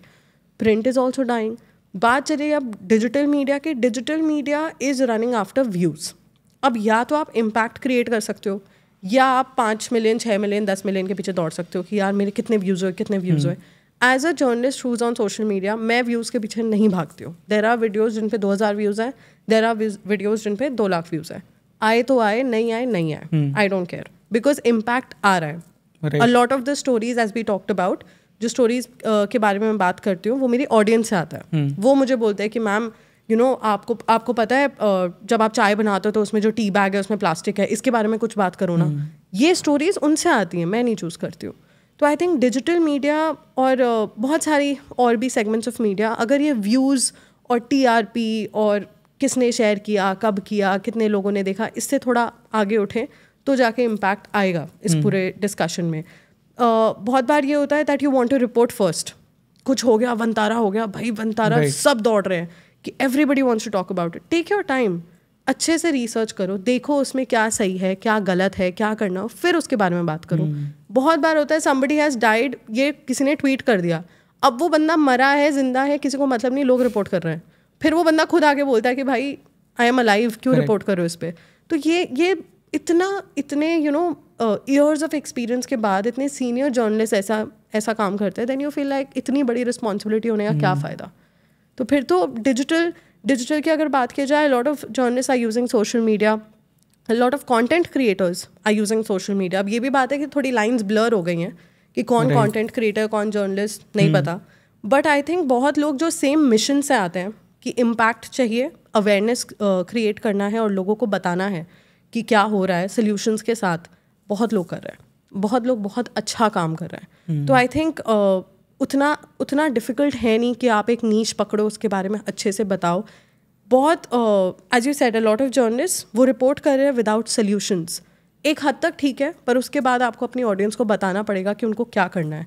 क्लाइमेट चेंज में अगर आप देखो, इतने साल हम बोल चुके हैं कि यार लोगों की वजह से क्लाइमेट चेंज हो रहा है, ग्लोबल वार्मिंग हो रही है, तो लोग अब ब्लेम्ड फील करते हैं. वो क्यों करेंगे कुछ? वेयर एज आप लोगों को बोलो कि यार this is what you can do. अगर आपने इतना सा भी किया ना, तो उसके वजह से इतना कुछ अच्छा हो जाएगा, इतना प्लानट सेव हो जाएगा. That is the solution that you need to do. Okay. That is the approach that you need to take. Okay. That's exactly what's happening at News with Navya. Tell me about Vantara, because जब हम of the camera बात कर रहे थे आपने मुझे कहा था कि उसमें फ्लॉज भी है. तो firstly what are the good sides of Vantara, कि वो क्यों इंपॉर्टेंट है firstly, and then we'll come back to the flaws वाला साइड भी. बट क्योंकि ये इतने बड़े लेवल पे एक प्रोजेक्ट है and it is in many ways अच्छा ही है एनवायरमेंट के लिए. तो फर्स्टली लेट्स टॉक अबाउट कि वंतारा है क्या और क्यों अच्छा है ये. तो Vantara is actually a rescue and rehabilitation centre for wild animals, right. ये कोई आज स्टार्ट नहीं हुआ है, ये बहुत टाइम से Anant Ambani as he says is his passion project. और उन्होंने बहुत सालों से बहुत कंट्री से कुछ एनिमल रेस्क्यू किए हैं. अब वो एनिमल्स टॉर्चर्ड हैं, इंजर्ड हैं, बहुत चीज़ें हैं. उनको रेस्क्यू करके उनको बेस्ट मेडिकल ट्रीटमेंट दे के, नॉट जस्ट मेडिकल ट्रीटमेंट, उनका एवरीडे केयर जो है, उनका एवरीडे रूटीन जो है, वो सब पूरा सेट करके best veterinary doctors and all the people, जो पूरी उनकी टीम है उनका ध्यान रखने के लिए, एनिमल्स का ध्यान रखने के लिए, वो सब बनाया है. एज अ प्रोजेक्ट कोई प्रॉब्लम नहीं है. एज अ प्रोजेक्ट एलिगेशंस है इसको लेके बहुत सारे कि एनिमल्स कहाँ से आए और वेटनरी डॉक्टर्स कहाँ से आए, एनिमल्स को तो यहाँ से पैसे दे के बुलाया गया, ये किया है वो किया है. At the end of the day my only question to everybody is कि यार जब वो एनिमल्स वहाँ आ गए, जिस लेवल का ट्रीटमेंट उनको मिल रहा है, ऑनेस्टली आपको और मुझे भी नहीं मिलता है. बेस्ट ऑफ द हॉस्पिटल में मुल्तानी मिट्टी का स्पा, 5-5 kg खिचड़ी बन रही है इतनी healthy. There is a kitchen जहाँ पे हाथी के ओरल हेल्थ के लिए एक बंदा बैठा है, उसके डाइट के अकॉर्डिंग खाना बनाने के लिए. तो सर्विसेज दी जा रही है, कोई प्रॉब्लम नहीं है. अब इसमें भी डिबेट ये हो जाता है कि टीवी मीडिया गोज क्रेजी कि भाई वंतारा तो मतलब हाथी की खिचड़ी जाके खाओ, हाथी का जूस पियो जाके, कि अरे आपको वाटरमेलन जूस दे रहे, मुझे भी पिलाओ, मुझे भी पिलाओ. लड्डू खा. हाँ, ये पागलपंती है. ये क्यों करना है? आप ये बताओ ना कि सर्विसेज क्या है, क्यों अच्छा है. The economy will boom in Jamnagar. It's so many things. बहुत ही अच्छी चीज़ है. अब एक एस्पेक्ट ये हो गया. दूसरा ये है कि बहुत लोग एलिगेशंस लेकर आते हैं but they don't want to take responsibility. ये हर प्रोजेक्ट के साथ होता है. कुछ भी बड़ा associated with the government, with a prominent business person, with a prominent company, तो लोग आ जाते हैं उठ के कि यार आपको पता है ये घपले हैं, इसमें रिपोर्ट करो. तो फिर ठीक है, तो आप these allegations come from very famous people also. तो मुझे लगता है यार आप क्यों नहीं बोल रहे हो इस बारे में? क्या आपकी भी तो फील्ड है ना, तो हम साथ में बोलते हैं. वो नहीं करना उनको. उन्हें चाहिए कि नहीं यार आप बोलो अपने चैनल पे, you take, why don't you want to say it. यार अंबानी है, गवर्नमेंट है, क्यों पंगे लेने हैं, मैं क्यों लूँ? कोई पॉइंट नहीं है, कोई बेसिस नहीं है इस कॉन्वर्जेशन का. ऐसा भी नहीं है कि वंतारा खुल गया है, लोग देखकर आ गए हैं और फिर बोल रहे कि यार एलिफेंट टॉर्चर हो रहा था, कैसे देख लिया तुम लोग. कुछ नहीं है वैसा. It's not even open to humans right now. खुलने दो, give it time, let people see. कुछ गड़बड़ होगी, बाहर आएगा. अगर कुछ उतना लेवल पे है ही नहीं, अभी तक लोगों ने देखा ही नहीं है, तो उसको प्रोपेगेंडा क्यों बनाना है? और ऐसा भी नहीं है, यही मतलब या तो आप एकदम पागल हो जाओगे, उनके किचन में जाके खाना खा लोगे, या तो एकदम ही आप झंडे लेके बाहर आ जाओगे कि अरे यार ये क्या बकवास है, क्यों रिपोर्ट कर रहे हो. तो I think Vantara is a great project as of now with what it looks like. It's a great project and it is one of a kind in the world. कहीं पे भी ऐसा नहीं है. जहाँ इंडिया मेडिकल टूरिज्म के लिए जाना जाता था फॉर ह्यूमंस, मैंने इनफैक्ट अपने वीडियो में भी ये कहा है कि आज के डेट में अगर कोई इंसान बीमार पड़ता है, उसे ट्रीटमेंट चाहिए, तो एम्स, फोर्टिस कितने हॉस्पिटल हैं.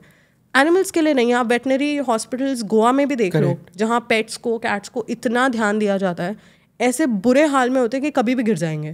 तो वहाँ पे उनकी ट्रीटमेंट हो रही है. तो अगर इतना कुछ बड़ा, इतने लार्ज स्केल पे उसने खोला है, तो प्रॉब्लम क्या है? I don't see any problem with that. But what are the allegations? ये जो एनिमल्स कहीं और से लाए हैं, हाँ, तो एलिगेशंस, प्रॉब्लम क्या है? एलिगेशंस ये हैं कि बहुत लीगैलिटीज़ होती है कि आप अगर आज के डेट में कहीं से कोई एलिफेंट फॉर एग्जांपल रेस्क्यू करना चाहते हो तो बहुत लीगैलिटीज़ होती हैं, बहुत डॉक्यूमेंटेशन चाहिए होता है, you have to file a police case, you have to do a lot of things. ऐसे ही आप रेस्क्यू करने के, it's not a dog that you are adopting, right, कि आज मैंने यहाँ से उठा लिया, अडॉप्ट कर लिया, हो गई कहानी खत्म. तो वो बहुत लीगैलिटीज़ है जो लोग कह रहे हैं कि फॉलो नहीं हुई हैं. अब ये ऐसा भी इंफॉर्मेशन है जो पब्लिक डोमेन में इतना अवेलेबल नहीं है, ये विद टाइम शायद पता चलेगा. बट एज लॉन्ग एज आप अभी के प्रोजेक्ट को एज इट इज़ देखो तो कोई प्रॉब्लम नहीं है, it's all fine. It is a good project. लोग प्रमोट कर रहे हैं, लोग जितने लोगों ने देखा है, जितने लोगों ने एक्सपीरियंस किया वहाँ जाके चीज़ें, दे आर प्रेजिंग इट. बाकी आई थिंक कुछ भी अगर रॉन्ग डूइंग है, कुछ भी अगर मनी रिलेटेड फ्रॉड है, कुछ भी है, वो आगे जाके पता लग ही जाएगा. वो इंडिया ऐसा देश है जहाँ कुछ नहीं छुपता. आप कितना भी पैसा खिला लो, there will be people who will report it. And I just feel कि जब तक इस ह्यूमंस को नहीं देखने का अपॉर्चुनिटी दिया गया है, अभी इनफैक्ट अंबानी सेज कि अभी जो वहाँ एनिमल्स है they are taking time adjust होने में. तो एक बार वो हो जाए वहाँ के इन्वायरमेंट में एडजस्ट, फिर ह्यूमंस को बुलाया जाएगा, फिर उन्हें बोला जाएगा कि आओ देखो जो भी है, लाइक जुरासिक पार्क. हाँ exactly. So their idea is कि they also want to transform zoos. तो इंडिया में करीब 150 जू को वो ट्रांसफॉर्म करना चाहते हैं with better facilities, better treatment, better care, हर चीज़. तो आई थिंक विजन अच्छा है, अभी जैसा दिख रहा है बढ़िया है. अगर आगे जाके प्रॉब्लम हुई तो I would be more than happy to report on it. But ये जो बिना देखे पहले उछलने वाले लोग हैं, I don't want to be a part of that. Okay. But then Vantara, when we talk about it, तो हमने बात तो की कि मतलब ये बहुत बड़े लेवल पे एक प्रोजेक्ट है. यू ऑल्सो मेंशन कि इसके थ्रू इकोनॉमी भी बढ़ेगी जामनगर की. How will that happen? You will see so many people going to Jamnagar. It is one of a kind. मैंने तो at least. But do you think people will go? Of course. Don't you think Rihanna has performed there? Don't you think people are gonna go? There is going to be a lot of people who are gonna go. I think एक तो ऐसी बात है कि it's not अ जू. It's not like खोल के छोड़ दिया, लोग गए, देख कर आ गए. It is an experience all together. जितने वीडियोज हमने देखे हैं, जितने हमने रिपोर्ट किया है इस पर, आई थिंक फॉर एनीबडी जो वाइल्ड लाइफ लवर है या नेचर लवर है, उसके लिए तो ये बहुत बड़ा एक प्रोजेक्ट है. बिकॉज अब आप जैसे अवेयरनेस बढ़ रहा है ना, जैसे मेरे जैसा इंसान अब wild life sanctuaries, national park, जू नहीं जाना चाहता. बिकॉज आई थिंक हमने वहाँ पे जानवरों को पागल कर दिया है. तो वहाँ तो जाने का कोई पॉइंट नहीं है. We are just torturing them, घुस के रिजॉर्ट बना रहे हैं, मुंह पे लाइट मार मार के स्पॉट कर रहे हैं. वो सब तो हमें बंद कर देना चाहिए. Whereas this is a happy place जहाँ पे एनिमल्स हैं, रह रहे हैं, घूम रहे हैं, they have a schedule. But you know that they being looked after. Like there are wildlife sanctuaries होती है, zoos होते हैं. They've labeled it as a rescue and rehabilitation center. Then is it wrong कि हम लोगों को वहाँ पे जाने की परमिशन दें? No, but it's not like आप उनके private space में invade करोगे. Once they are all taken care of, वो adjust हो चुके हैं, then I'm sure they will plan it in a way कि लोग वहाँ पे, that's what Anant Ambani has said in his interview, कि वहाँ पे लोग आके देख सकते हैं, but थोड़े टाइम बाद आके देखा जा सकता है कि वो कैसे रह रहे हैं, क्या कर रहे हैं. क्योंकि अभी अगर वो अलाउ कर दिया, एक तो एनिमल्स भी न्यू है वहाँ पे, कहाँ से आए हैं, तो वो आई थिंक सही चीज़ नहीं होगी इतने जल्दी अलाउ करना. ओके. तो I am sure if they have plans जैसा उन्होंने बोला है, will be nice. Okay. Let's talk about climate again, because जब हम इतनी सारी बात हमने कर ली, we talked about sustainability, we talked about renewable energy, क्या होती है रिन्यूएबल एनर्जी, ये टर्म्स हमने यूज़ कर लिए, बट लोगों को इन टर्म्स का मीनिंग नहीं पता. बिकॉज बहुत फ्रीली आजकल, और बहुत सारे लोग ऐसे भी होते हैं जो इन टर्म्स का यूज़ तो करते हैं बट उन्हें खुद कोई नहीं पता. हाँ एग्जैक्टली, बिकॉज व्यूज़ आ जाता है, हैशटैग पे व्यूज़ आपको मिल जाते हैं. तो इन सब टर्म्स का मीनिंग क्या है एग्जैक्टली? अब जैसे आप सस्टेनेबिलिटी आपने बोला, very interesting term, buzz word, trending word. अब ये है कि सस्टेनेबिलिटी जब तक लोग समझते, तब तक ये कॉन्सेप्ट फैल गया कि लोगों को ऐसा फील कराया गया कि सस्टेनेबिलिटी मतलब कम चीज़ें यूज़ करना. That's a myth.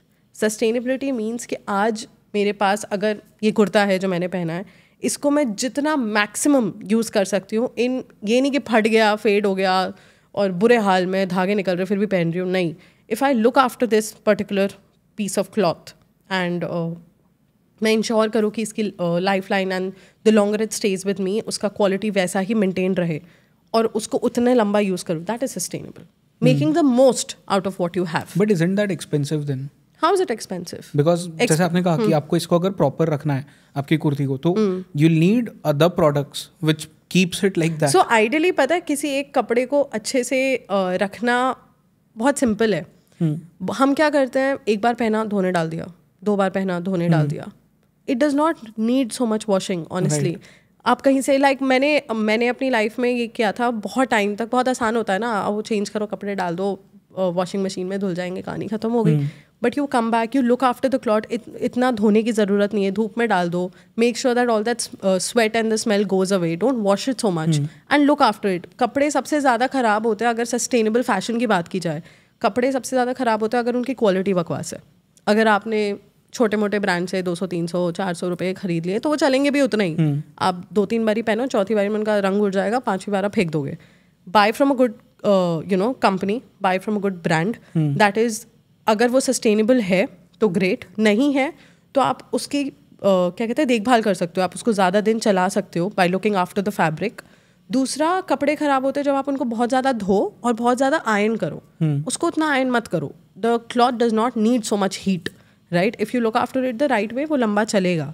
अब प्रॉब्लम ये है कि जब मैं सस्टेनेबल फैशन की बात करती हूँ, लोग बोलते हैं कि सस्टेनेबल ब्रांड से खरीदना चाहिए. ऑनेस्टली मैं ज़्यादा नहीं खरीदती हूँ, which is a confession, but मैं नहीं खरीदती हूँ because I think sustainable brands India में बहुत एलीट ग्रुप को केटर करते हैं.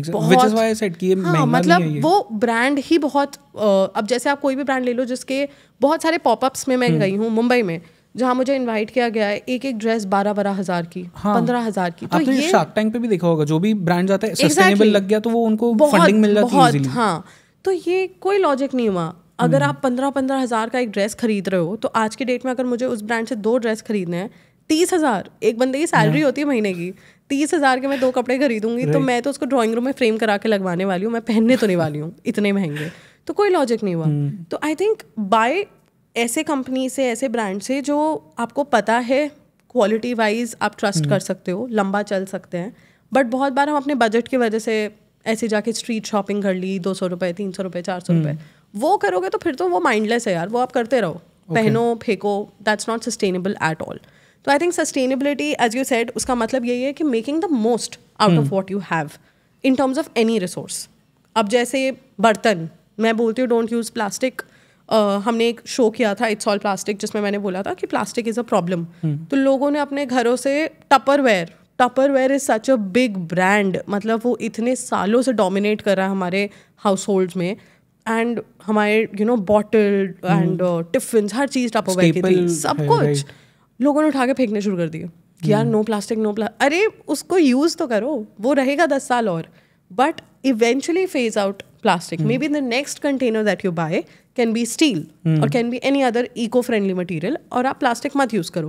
बट सस्टेनेबल का मतलब ये नहीं है कि जो चीज़ आपकी ज़िंदगी में और लंबा रह सकती थी, आप उसको चला सकते थे, उसको उठा के आपने फेंक दिया just because Navya Singh said कि सस्टेनेबिलिटी तो मतलब use better eco friendly materials. वो बात नहीं होती. तो सस्टेनेबिलिटी यही बहुत सिंपल लॉजिक है, जो यूज़ कर रहे हो लंबे टाइम तक करो, जब तक कर सकते हो, and then switch to something better.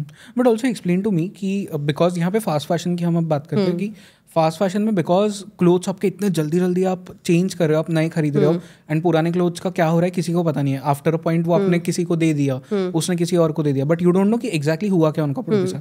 And I have scene कि H&M का भी बहुत बड़ा इसके पीछे कंट्रोवर्सी हुआ था कुछ साल पहले. तो what is this exactly fast fashion, किस तरह से क्लाइमेट को अफेक्ट कर रहा है? So fast fashion is basically the quality, है ना. कपड़े का जो क्वालिटी होता है, अगर वो बहुत ही ख़राब है, बहुत ही पुअर क्वालिटी है, लॉन्गर ड्यूरेशन तक नहीं चलेगा, तो वो इवेंचुअली मैं थोड़े दिन ही पहन के उसको फेंक दूंगी. फेंकने के बाद अब उस कपड़े का कुछ होने नहीं वाला है, अनटिल एंड अनलेस मैं बहुत इको कॉन्शियस हूँ कि मैं उसका कुछ और बना सकती हूँ, किसी और वे में यूज़ कर सकती हूँ. वो जाएगा सीधा डस्टबिन में या लैंडफिल्स में. अब ये पूरा इनफैक्ट चिली में एक इतना बड़ा लैंडफिल का पूरा फैशन वेस्ट से भरा हुआ है, that is visible from space. हम कपड़े डंप करे जा रहे हैं माइंडलेसली वहाँ बैठ के. तो I think fashion and fast fashion is a very big problem. यहाँ पे सबसे बड़ा कॉन्फ्लिक्ट इज बजट. अगर आप गुड सस्टेनेबल ब्रांड्स की तरफ जाओ तो जैसे हमने बात की थी एक्सपेंसिव, और आप छोटे ब्रांड्स की तरफ जाओ तो वो बहुत ही ज़्यादा सस्ते होते हैं. तो eight the end of the day इंसान को अपना बजट देखना पड़ता है, अपना पॉकेट देखना पड़ता है. तो वो ले लेता है कि यार जो चीज़ 400 में मिल रही है मैं 5,000 क्यों खर्च करूँ, leave this, I will buy it.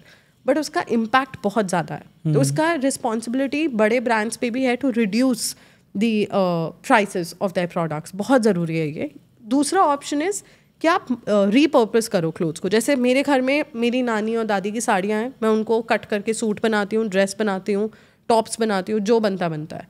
मेरे नेफ्यू के पास भी वो जाता है, my father also sometimes gets something made out of it, फिर जो बच गया उसको हमने किसी और वे में यूज़ कर लिया। कुछ भी उठा के फेंको मत, everything has a second life. हर चीज़ की आप लाइफ बढ़ा सकते हो, उसे एक न्यू लाइफ दे सकते हो अगर आप, और अब तो कितना कंटेंट है सोशल मीडिया पे कि आप पुरानी चीज़ों से क्या बना सकते हो, और कितना ट्रेंडिंग कॉन्सेप्ट है अब ये। पहले के ज़माने में, एंड आई थिंक इंडिया तो हमेशा से इन टर्म्स ऑफ फैशन सस्टेनेबल रहा है। हम सब ने अपने बड़े सिबलिंग्स के कपड़े पहने हैं, पेरेंट्स से पुराने कुछ कुछ पहने हैं, मैंने तो बहुत पहना है। पर प्रॉब्लम सिर्फ ये हो जाता है कि ये जो थोड़ा सा स्टिग्मा आ जाता है ना कि किसी और का पहन लिया, पुराना पहन लिया, ये धीरे धीरे चेंज हो रहा है, पर और होने की ज़रूरत है। बहुत लोगों को अभी भी शर्म आती है प्री लव्ड आइटम्स पहनने में, किसी और के कपड़े पहनने में, या थ्रिफ्ट स्टोर्स जाने में कि यार ऐसे क्यों लूँ, रेंट पे क्यों लूँ। जब लोगों को ऐसा नहीं लगेगा मेरे पास पैसे नहीं है, खरीद ही लेता हूँ जाके, भले ही बजट में आए ना आए। तो ये चीज़ें धीरे धीरे टैकल करना ज़रूरी है, because these are the solutions to fast fashion. What happens with a cloth, मतलब let's take for an example कि ये जो मेरा जैकेट है, इसके साथ में 1000 साल में क्या होगा? Will this degrade over time, या ये ऐसे ही रहता है? It takes a lot of time, depends on the material. अगर कोई बायोडिग्रेडेबल मटेरियल है, से फॉर एग्जांपल ऑर्गेनिक कॉटन, या कोई भी ऐसा मटेरियल जो बहुत जल्दी बायोडिग्रेड होके थोड़े टाइम में अपने आप ही सॉइल में मिल सकता है, बायोडिग्रेड हो सकता है, तो ग्रेट। बट उसका भी ये मतलब नहीं है कि उठा के फेंकना शुरू कर दो क्योंकि वो अपने आप हो जाएगा। बहुत सारे कपड़े जैसे पॉलिएस्टर हो गया, बहुत सारी चीज़ें, they stay and they will keep staying on the planet for a very long time. वो वहीं रहेंगे, वो जमा होते जाएंगे। अब जैसे व्हेन आई से कपड़े का क्वालिटी ख़राब है, तो वो जो मटेरियल यूज़ होता है ना, बहुत ही ज़िद्दी मटेरियल होता है। उसको आप जलाओगे, उसको आप ऐसे ही फेंक दोगे तो वो डिग्रेड नहीं होगा, वो सॉइल में नहीं मिलेगा, वो वहीं रहेगा। इसीलिए उसका क्वालिटी वैसा है, राइट? तो आप अपने प्लैनेट को सिर्फ चोक कर रहे हो ऐसे प्लास्टिक और ऐसे मटेरियल्स के साथ। कि आपने कहा कि वो वैसा ही रहेगा और वो चोक होगा planet. What does this exactly mean? कि क्या होगा? This means अगर आज के डेट में आपने से फॉर एग्जांपल द जैकेट और the shirt that you wearing आपने उठा के फेंक दिया और वो वहीं है, राइट? ऐसे और जमा होते जाएंगे। Eight the end of the day या तो वो बर्न होंगे, राइट, लैंडफिल्स में। जो गैस निकलेगा, मीथेन, जो भी गैसेस निकलेंगे, they will harm the environment. Greenhouse gases, जैसे greenhouse gases, exactly. So methane is a part of GHG which is greenhouse gas. ये सिर्फ उस एनवायरनमेंट को पल्यूट करेगा और कुछ नहीं। अब इन्हीं कपड़ों को, अब जो आपने पहना है, जो मैंने पहना है, अगर मैंने इसे फेंक दिया तो ये तो बहुत ही स्टूपिड डिसीजन होगा। अगर मैं इसका कुछ और भी बनवा सकती थी तो। ऐसे में it is just you and me here. आप सोचो कितने लोग फास्ट फैशन ब्रांड से कंट्रीब्यूट करते हैं, एंड इट इज़, ये कपड़े सिर्फ वही नहीं है जो लोग पहन के फेंक रहे हैं। ये कपड़े वो है जो ऑर्डर्स में गए, रिजेक्ट हो गए, वापस आ गए, या किसी को साइज फिट नहीं आया, उन्होंने रिटर्न कर दिया, वो फेंका गए वहाँ पे। अमेजोन और फ्लिपकार्ट के साथ ही ले लो, they mostly do not take their clothes back. वो जो भी रिजेक्ट करते हैं, हम बोलते हैं कि अगर साइज छोटा है, बड़ा है, क्वालिटी खराब है, वो जाते हैं, सब फेंका जाता है। ये बहुत बड़ा एक रिपोर्ट है कि बहुत सारी चीजें जो आप रिजेक्ट करते हैं अमेजोन पे, वो सब फेंकाया जाता है, बिकॉज उनको वो बहुत बड़ा कॉस्ट है कि देश से हर किसी से मंगवा के वापस लो। सो फेंकना इज इजियर। क्या फर्क पड़ता है? कोई बंदा नहीं चाहिए वापस ला के देने के लिए, वेरीफाई करने के लिए। तो ये बहुत बहुत बड़ा प्रॉब्लम है। तो आई थिंक जितना आप माइंडफुली अपने वार्डरोब को डिज़ाइन कर सकते हो कि आपको हर चीज़ के लिए 100 कपड़े नहीं चाहिए, क्या मटेरियल आप खरीद रहे हैं। आई थिंक पिछले 2 साल में मैंने काफ़ी अपने ऑडियंस को इनकरेज किया है टैग पढ़ने के लिए जो कपड़ों में होते हैं, right. कि क्या मटेरियल है, उस मटेरियल के बारे में आप गूगल करो कि वो कब तक लास्ट करेगा, उसका इम्पैक्ट क्या है। जैसे कॉटन फॉर एग्जाम्पल, बहुत पानी चाहिए उसको ग्रो करने के लिए। बहुत सारे और मटेरियल है जो इको फ्रेंडली नहीं है, तो उसका आप क्या कर सकते हो। तो आई थिंक ये नॉलेज और ये अवेयरनेस ग्रो होगी तो अपने आप चॉइसेस चेंज हो जाएंगे। Okay, what is exactly renewable? Renewable is anything that can replenish itself. Solar energy खत्म तो नहीं होगी कभी, रहेगी हमेशा। अब हवा खत्म नहीं होगी कभी, रहेगी हमेशा। ये सारी चीज़ें यूज़ करो जो बार बार यू कैन रीप्लेनिश। सोलर पैनल्स लगाओ क्योंकि धूप हमेशा रहेगी, राइट? रिन्यूएबल एनर्जी लगाओ, विंड मिल्स लगाओ ताकि आप इलेक्ट्रिसिटी जनरेट करते रहो। जहाँ पे आप नॉन रिन्यूएबल रिसोर्सेज यूज़ करो, और या नहीं तो आप जहाँ पे रिन्यूएबल रिसोर्स को ऐसे यूज़ करने लग जाओ कि ख़त्म हो जाए। जैसे पानी आप वेस्ट कर रहे हो तो करे ही जा रहे हो, या आप कोई ऐसा रिसोर्स यूज़ कर रहे हो जो eight the end of the day आपके इन्वायरमेंट को हार्म करने वाला है और जो ख़त्म हो जाएगा विद टाइम। तो आपकी जनरेशन, आपके बच्चों के जनरेशन, उसके आगे का जनरेशन उनको मिलेगा ही नहीं। तो पूरा इकोसिस्टम का बैलेंस बिगड़ जाएगा। ये सब आई थिंक हमें स्कूल में पढ़ाया था, but because humans have a tendency to over consume कि बस मेरा ही है, यूज करते जाओ. Look at what's happening in Bangalore. पानी ही नहीं है. एग्जैक्टली, वाटर क्राइसिस हाँ, 2-2 करोड़ के घर ले लिए हैं, पानी नहीं है. क्या करोगे? क्योंकि पानी जो था उसको ऐसे यूज किया है लाइक नोबडीज बिजनेस. कितना भी यूज कर रहे हैं, नहा रहे हैं, फेंक रहे हैं, कुछ भी कर रहे हैं. तो आई थिंक ये सारी चीज़ें समझना बहुत ज़रूरी है कि इवन इफ वी से water is a renewable resource, उसका ये मतलब नहीं है कि आप माइंडलेसली उसको यूज़ करना शुरू कर दो, क्योंकि आगे जाके प्रॉब्लम हमें ही होने वाली है. बिकॉज यूज करने वाला जो वाटर है उसकी क्वांटिटी कम है. वाटर तो है बट फॉर एग्जाम्पल आप इंडिया में ले लो, ग्राउंड वाटर खत्म हो रहा है. Exactly, that is exactly one of the reasons Bangalore में वाटर क्राइसिस है. दूसरा इज रियल एस्टेट डेवलपमेंट. इतनी बिल्डिंग्स, इतना पानी यूज हो रहा है, भयंकर पानी यूज हो रहा है, लोगों के पास है ही नहीं. Eight the end of the day आज न्यूज़ आर्टिकल का हेडलाइन ये है कि बहुत बड़ा एक posh society in south Bangalore जिसका आई थिंक लोगों ने 5 या 6 करोड़ के घर खरीदे हैं, वहाँ पे people don't have water flush करने के लिए. क्या फ़ायदा इतना बड़ा घर लेने का? तो ये तो बहुत ही बेसिक रिसोर्स है जो मिसिंग है अब, just because of our actions.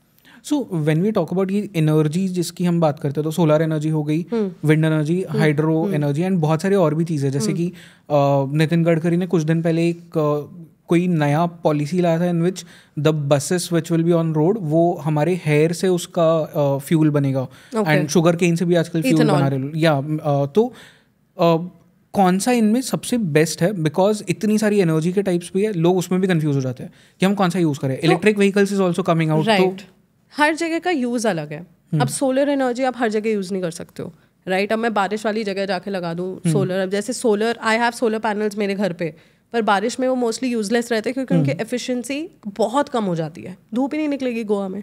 बहुत जगह है जहाँ wind energy because of the speed of wind, because of the flow of wind, वो बहुत सूटेबल होता है. तो आप विंड एनर्जी से रिलेटेड चीज़ें, विंड मिल्स ही हैं अभी तो फिलहाल इंडिया में, आप वो लगा सकते हो. इथेनॉल की बात हो गई. वो पूरा डिबेट है कि पेट्रोल डीजल हार्म करता है एनवायरनमेंट को बिकॉज ऑफ द एमिशंस जो रिलीज होती हैं. ऑल्सो बिकॉज पेट्रोल डीजल बहुत महंगा है, ये भी बहुत बड़ा डिबेट है. तो इथेनॉल एक ऐसा प्रोडक्ट है जो शुगर केन और बहुत सारी चीज़ों से बन सकता है. तो अब शुगर केन या गन्ना जिसे हम कहते हैं, वो आप ले लो हरियाणा में, वाइडली अवेलेबल, उसको यूज़ करके बनाओ. जब हम इथेनॉल की बात करते हैं तो वो शुगर केन से बनता है, but sugar cane in itself is a water guzzling, I would say, crop. That's why nothing can be 100% eco friendly. Nothing can be 100% eco. You have to find a way out. Instead of polluting the environment, you can look at ways to make it better. इसीलिए government एक ही साथ ethanol promote नहीं कर रही, बहुत सारी चीज़ें promote कर रही है. अब इलेक्ट्रिक व्हीकल्स ही ले लो, बहुत सारी रिपोर्ट ये भी कहते हैं कि रिसेंटली आया है that electric vehicles are more harmful हाँ, because उसकी बैटरी जो होती है वो बहुत हार्मफुल है. And in terms of emissions also, उस रिपोर्ट का ये कहना है कि पेट्रोल डीजल गाड़ी से ज़्यादा एमिशंस हैं. But the more options you have the better it is. क्योंकि आपको इंडिया जैसे देश में जहाँ सबकी इनकम कैपेसिटी इतनी डिफरेंट है, जहाँ पे लोगों का स्पेंडिंग लिमिट इतना डिफरेंट है, जहाँ पे क्लाइमेटिक कंडीशंस इतने डिफरेंट है, हर कोई अपने रीजन के क्लाइमेट के अकॉर्डिंग कुछ एक चूज़ करेगा. आई थिंक वो वैरायटी देना बहुत ज़रूरी है. इलेक्ट्रिक व्हीकल भी आप अभी ले लो, at this point of time India is the second largest market of electric vehicles. 2030 तक it aims to become the biggest market. Problem क्या है? रेंज. अफोर्डेबल इलेक्ट्रिक व्हीकल का रेंज क्या है? आई हैव अ टियागो मेरे घर पे that I drive. Effective range right now is 250 kilometres. 200 मान के चलो, कुछ नहीं होता 200 में. कहाँ जाओगे अब 200 में? I can't go out of north Goa. अगर मुझे 2 चक्कर 3 चक्कर मारने, उसके बाद मैं बाहर ही नहीं जा पाऊंगी. बहुत ज़रूरी है कि हम इन चीज़ों को एड्रेस करें. But again this depends on demand. जितना ज़्यादा डिमांड होगा, कॉस्ट नीचे जाएगी और बेटर मॉडल्स आएंगे और टाइम लगेगा. तो ये सारी चीज़ें अभी बहुत ही नेसेंट स्टेज पे हैं, बहुत लेट स्टार्ट हुई हैं, बट बहुत ही नेसेंट स्टेज पे हैं. थोड़ा टाइम लगेगा to get better, to spread more awareness. इसीलिए लोगों को अगर अपने इन्वायरमेंट, और अगर लोगों को पता है कि शुगर केन बहुत पानी लेता है तो शायद इथेनॉल उतना इको फ्रेंडली नहीं हुआ, ये सारी चीज़ें अगर लोगों को पता लगी, then they will be able to make better choices. तो ये अवेयरनेस बहुत ज़रूरी है. ओके. एंड जब हम सोलर एनर्जी की बात करते हैं तो बहुत सारे लोगों के मिथ भी होते हैं कि मतलब सोलर एनर्जी, वो सोलर पैनल्स जो होते हैं वो बहुत एक्सपेंसिव होते हैं. मैंने तो कभी यूज़ नहीं किया तो आई डोंट नो कि एक्चुअली एक्सपेंसिव है या नहीं. बट ये और भी कुछ मिथ्स होते हैं जो लोगों के पास है, बट ट्रू नहीं है. सोलर पैनल्स के तो बहुत मिथ है. लोगों को लगता है बारिश में काम नहीं करता. करता है, एफिशिएंसी कम हो जाती है. करता हमेशा है, ठंड हो, बारिश हो, हवा हो, बादल हो, करेगा वो काम. एफिशिएंसी कम हो जाती है. दूसरी बात है कि लोगों को लगता है बहुत एक्सपेंसिव है, बट सब्सिडी बहुत ज़्यादा है. सोलर पैनल लगाओ, मतलब गवर्नमेंट तो लिटरली फ्री में देना चाहती है अब कि बस लगा लो, बिकॉज बहुत ज़रूरी है. नॉर्दर्न स्टेट्स में जहाँ इतनी गर्मी, इतनी धूप है, why don't people use solar panels? Solar panels मैं अगर गोवा में रहूँ मुझे ऑलमोस्ट एवरी ऑल्टरनेट घर में दिखते हैं क्योंकि धूप भयंकर है वहाँ. बट अगर आप नॉर्थ में जाओ उतने नहीं है. गुजरात जाओ बहुत है. गुजरात में एक पूरा विलेज है मुदेरा, पूरा village is powered by solar power. But north में कोई यूज़ ही नहीं. एक तो ये भी है ना कि लोगों को लगता है बहुत टेक्निकल है कि इतना मतलब कहाँ से कैसे क्या कनेक्ट होगा, बिल कैसे होगा, ये कैसे होगा. It's very simple. इसीलिए जब हम सोलर जो ये योजना के बारे में बात कर रही थी, PM सूर्योदय मुफ्त बिजली योजना, इसके अगर आप डिटेल्स में जाओ तो as a resident in this country, as a citizen in this country, कोई भी वेबसाइट पे जाके तो पढ़ने नहीं वाला कि स्टेप 1 रजिस्टर, स्टेप 2 दिस, किसी के पास टाइम नहीं है. दूसरा, media does not want to explain. कोई समझाना ही नहीं चाहता है कि आप कैसे, बहुत आप कंसिडर करो rural parts of India still is illiterate. तो कैसे समझेगा कोई कि उसको घर पे सोलर पैनल कैसे लगाना है? फिर भी रूरल पार्ट्स में बहुत विलेजेस लगा रहे हैं जहाँ पे अवेयरनेस है, जहाँ पे लोगों को पता है, जहाँ लोगों को आदत है कम रिसोर्सेज में ज़िंदगी निकालने की. तो वो रिस्पेक्ट करते हैं ऐसी चीज़ों की कि हाँ यार मतलब इलेक्ट्रिसिटी बिल कम हो जाएगा क्योंकि मेरे घर पे वो एक पैनल लग जाएगा, तो क्यों नहीं. तो ये अवेयरनेस स्प्रेड करना बहुत ज़रूरी. इसलिए जब हम वीडियोस बनाते हैं about the schemes, about this particular solar power scheme, तो हम एकदम डिटेल में जाके लोगों को समझाते हैं. क्योंकि एक ना ये माइंडसेट शिफ्ट है जो मेरे कुछ फॉलोअर्स ने और मेरे ऑडियंस ने बोला, जो बहुत बड़ी बात है, कि पहले हम इस देश में बोलते थे कि आपका बिजली का बिल माफ़ कर दिया जाएगा. ये कोई बहुत अच्छी बात नहीं है. एज अ रेजिडेंट आपको ऐसा फील कराया जाएगा कि यार आप भर नहीं सकते हो ना, तो हम अपनी तरफ से माफ़ कर रहे हैं. अब क्या हो गया कि यार ये तो मुफ्त है, ये तो सब्सिडी है. Now it's a style statement to get a solar panel यार, कि मेरे घर पे ना मैंने इसका सोलर पैनल लगाया है. It's a big drastic change in this industry. तो जितना ज़्यादा हम इसके बारे में बात कर पाएंगे, जितना ज़्यादा हम प्रमोट कर पाएंगे, उतने better results. But isn't it better कि हम ये जो सोलर एनर्जी का पावर सोर्स है इसे हम कलेक्टिवली यूज करें instead of using it in our private homes. Like for example अगर एक विलेज है तो वहाँ पे इंस्टेड एक घर उसे लगाए या सब लोग अपना अपना अलग से लगाए. शुडंट गवर्नमेंट डू समथिंग जिससे कि कलेक्टिवली एक जगह हो जहाँ से वो आप एनर्जी रिलोकेट कर सको वहाँ पे? I think that also takes काफ़ी ज़्यादा understanding of that region plus consumption patterns. हर किसी का कंजम्पशन पैटर्न अलग है और आई थिंक ये एक बहुत ही फ्यूचरिस्टिक आइडिया हो जाएगा. Something like this I don't have a problem imagining it in future. But अभी के लिए जैसा सोलर पावर है, जैसे सोलर इंडस्ट्री है, जस्ट बिकॉज हमने थोड़े साल इतनी बात की है तो सोलर पैनल्स का cost has dropped by at least 80% across the world. थोड़ी और बात करेंगे तो आई थिंक इसमें और अवेयरनेस और रिफॉर्मिटी and then we can plan something as big as this जो आप बोल रहे हो. But at the moment solar energy is the only alternative source at least for domestic use, right? As of now yes, क्योंकि बाकी चीजें विंड तो आप नहीं यूज कर अभी कहाँ यूज कर पाओगे. विंड एनर्जी जैसे मैंने जो बात की वो जग्गू दादा वाला वीडियो, अगर वैसा कुछ इंडिया में हो जाए, वैसा डिवाइस जो ट्री के शेप में एक विंड मिल है वो आप अपनी बालकनी और अपने छत पे भी लगा सकते हो. तो वैसा इनोवेशन अगर इंडिया में आ जाए या उसी कंपनी के थ्रू आ जाए या इंडियन स्टार्टअप कोई कर ले, ब्रिलियंट. बट अभी तक solar is the only thing जो उतना वाइडली अवेलेबल है. दूसरा, लोग थोड़ा ओपन आर्म्स के साथ वेलकम कर सकते हैं क्योंकि वहाँ ट्रस्ट थोड़ा सा बिल्ड हो गया अब. Okay, before we move on to the next subject I want to understand कि ये हमने जितनी बात की, अगर हम इन सब चीज़ों पे एक्ट नहीं करते, what will be earth 100 years from now? Where will I think Earth is going to be fine. हम नहीं रहेंगे. Earth तो हमेशा रहेगा.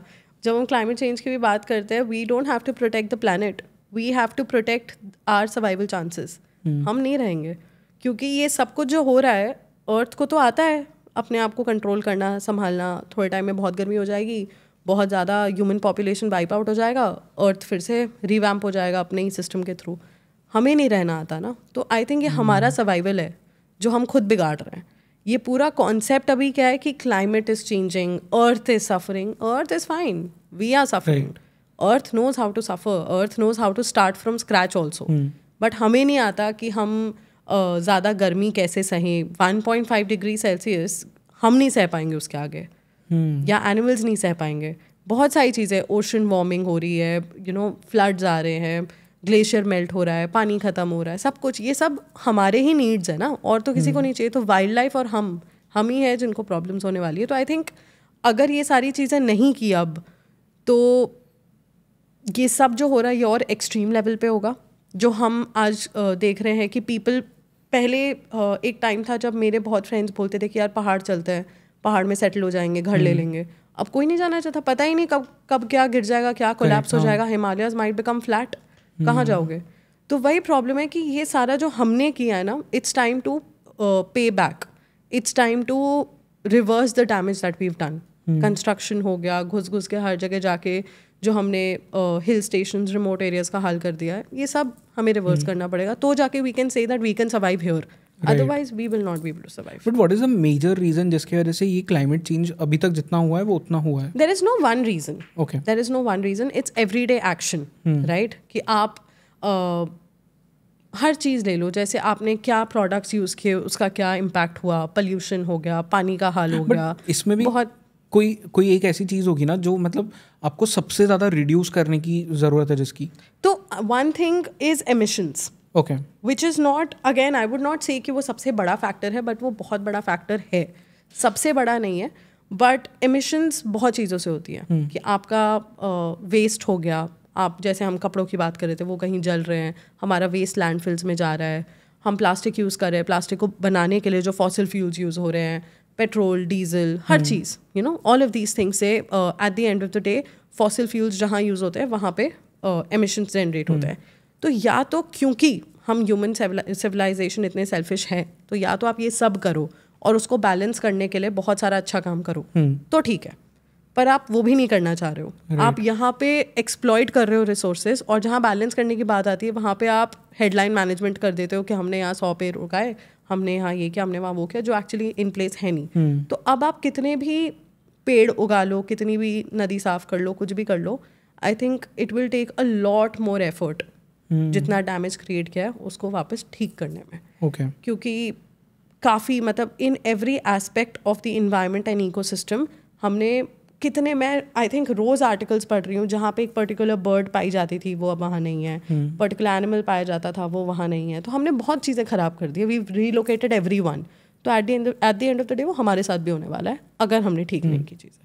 But what are the adverse effects of these things जो क्लाइमेट चेंज हो रहा है जो हम करेंटली देख सकते हैं? बिकॉज आई थिंक सो लोगों को ये बताना भी ज़रूरी है कि आप ये देख सकते हो आपके आंखों के सामने, only then they will understand. Extreme weather events, गर्मी, आप इमेजिन करो जितनी गर्मी अब हो गई है इससे और कहीं ज़्यादा होने वाली है, कहीं ज़्यादा बारिश होने वाली. अब कोई महीना ही नहीं रहा, you can't predict monsoons. Correct, right. दिसंबर में, जैन में गोवा में बारिश होती है, फरवरी में बारिश हो रही है. पहले बोला जाता था कि जून में बारिश शुरू होगी, 15 अक्टूबर रेन स्टॉप इन गोवा. कुछ नहीं है अब वैसा. नवंबर दिसंबर में बारिश हो रही है और भर भर के बारिश हो रही है. Right. फ्लड्स आ रहे हैं. हम कितना भी अर्बन, अब जैसे आप ड्रेन्स की बात कर लो या आप अर्बन इंफ्रास्ट्रक्चर की बात कर लो, डेवलपमेंट की बात कर दो, वो तो इसके लिए बने ही नहीं अब, क्योंकि हमने कभी इतना इमेजिन ही नहीं किया था इतना ख़राब हो जाएगा. तो बहुत सारी चीज़ें, extreme weather events in terms of floods, high temperature, low temperature, ठंड देखो आप कम होते होते दिल्ली वगैरह में कितनी कम हो गई है कि अब लोगों को समझ ही नहीं आ रहा है कि वो दिल्ली में है कि शिमला में है कि नैनीताल में है. तो ये सारी चीज़ें और ज़्यादा एग्रीवेट हो जाएंगी. हमारा जो अडेप्टेशन है ऐसे टेम्परेचर्स के लिए वो भी चैलेंज होगा. ये अडेप्टेशन हम सिर्फ इस पर्सपेक्टिव से नहीं देख सकते कि यार जिन लोगों के घर में एसी है उनको शायद एक्स्ट्रा लगाने पड़ेंगे. Adaptation is the mass population of India. गाँव में जो रहते हैं, जो सड़क पे रहते हैं, बहुत ज़्यादा प्रॉब्लम हो जाएगी. वाइल्ड लाइफ रीलोकेशन हो जाएगा. जो एनिमल्स जहाँ दाड़ावी सिंह जहाँ पाए जाते थे वहाँ पाए नहीं जाएंगे.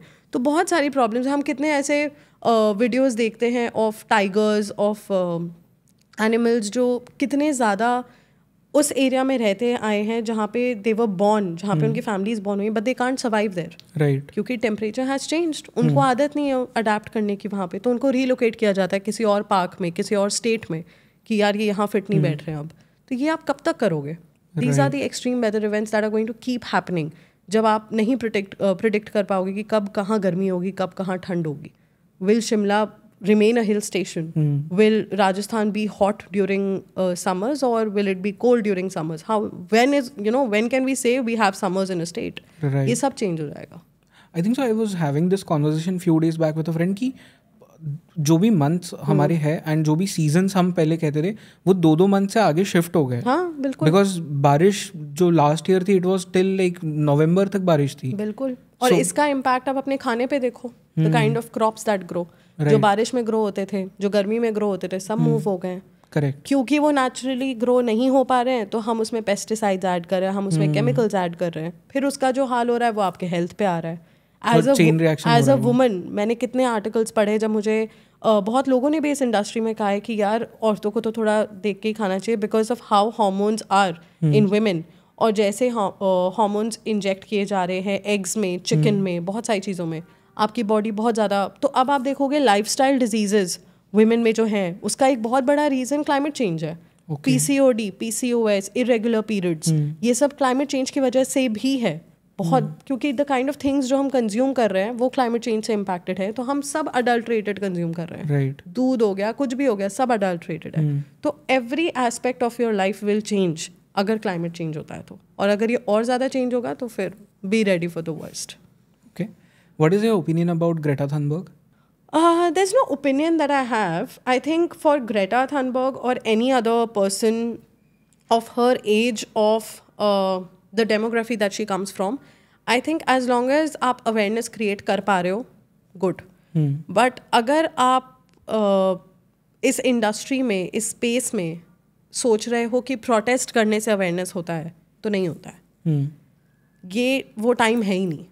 लोग अब आपकी बात तभी सीरियसली लेंगे इफ़ यू मेक सेंस, और अगर आप सेंस नहीं बना रहे हो तो फिर you are just talking amongst the crowd. अगर आपको शोर में रहना है, अगर आपको प्रोटेस्ट करना है, अगर आपको आवाज़ उठानी है for no reason, just because सब उठा रहे हैं, तो कोई पॉइंट नहीं है। बट वहीं अगर आपके पास स्ट्रॉन्ग पॉइंट्स है, अगर आपके पास वो कन्विंसिंग पॉइंट्स हैं, then I think I will be more than happy to see that. ये आई थिंक बहुत बड़ा डिबेट इंडिया में भी है कि बहुत लोग, कुछ भी इन्वायरमेंट से रिलेटेड प्रोजेक्ट होता है, न्यूज़ होती है ना, बहुत लोग आ जाते हैं बोलने, सेम सेट ऑफ पीपल हर जगह, कि यार ये ऐसा हो रहा है, वैसा हो रहा है, हर समय सेम एलिगेशंस लेके। या तो आप अपने लेवल पे कुछ करो, ईदर क्रिएट एन इम्पैक्ट, लोगों को समझाओ, अवेयर करो, वरना कोई पॉइंट नहीं है। क्योंकि ये प्रोटेस्ट भी 2 दिन 3 दिन अच्छा लगता है, उसके बाद अगर उसमें से भी कुछ रिजल्ट नहीं आ रहा है ना, तो इट्स जस्ट हल्ला, और कोई बात नहीं उसमें। But then why is this कि इस इंडस्ट्री में जितने लोग काम करते हैं, be it you, be it someone else, be it Greta Thunberg, आपने इस कॉन्वर्सेशन के स्टार्ट में भी कहा था कि बहुत सारे लोग बहुत जल्दी इसमें वो फोटोज़ वगैरह लेके डाल देते हैं, लाइक बहुत ही ज़्यादा जल्दी, I don't know what is the right word, but aged हो जाते हैं कि मतलब कुछ भी अगर गलत हो गया तो वो तुरंत आ जाता है चिल्लाने के लिए। व्हाई इज दिस कि इस इंडस्ट्री में आपको एक्सेल्स पे चलना पड़ता है? आई थिंक इतना एक्सट्रीमिटी सही बात तो नहीं है इस इंडस्ट्री में। ये मैंने भी बहुत ऑब्जर्व किया है कि जब मैं प्लास्टिक की बात करती हूँ और अगर गलती से मेरे पास कुछ प्लास्टिक है और मैं कैरी कर रही हूँ तो फिर आप क्या ही जवाब दोगे? फिर तो लोग चढ़ जाएंगे राशन पानी लेके कि क्या है तुम तो you being you contradicting your self, आप अपनी बातों पे नहीं टिकते, ये वो। बट जहाँ पे आप लॉजिकली समझने का ट्राई करो कि ये जो पूरा कॉन्सेप्ट है जो बहुत लोग फैला रहे हैं कि I went on a zero waste journey, वो नहीं होता यार।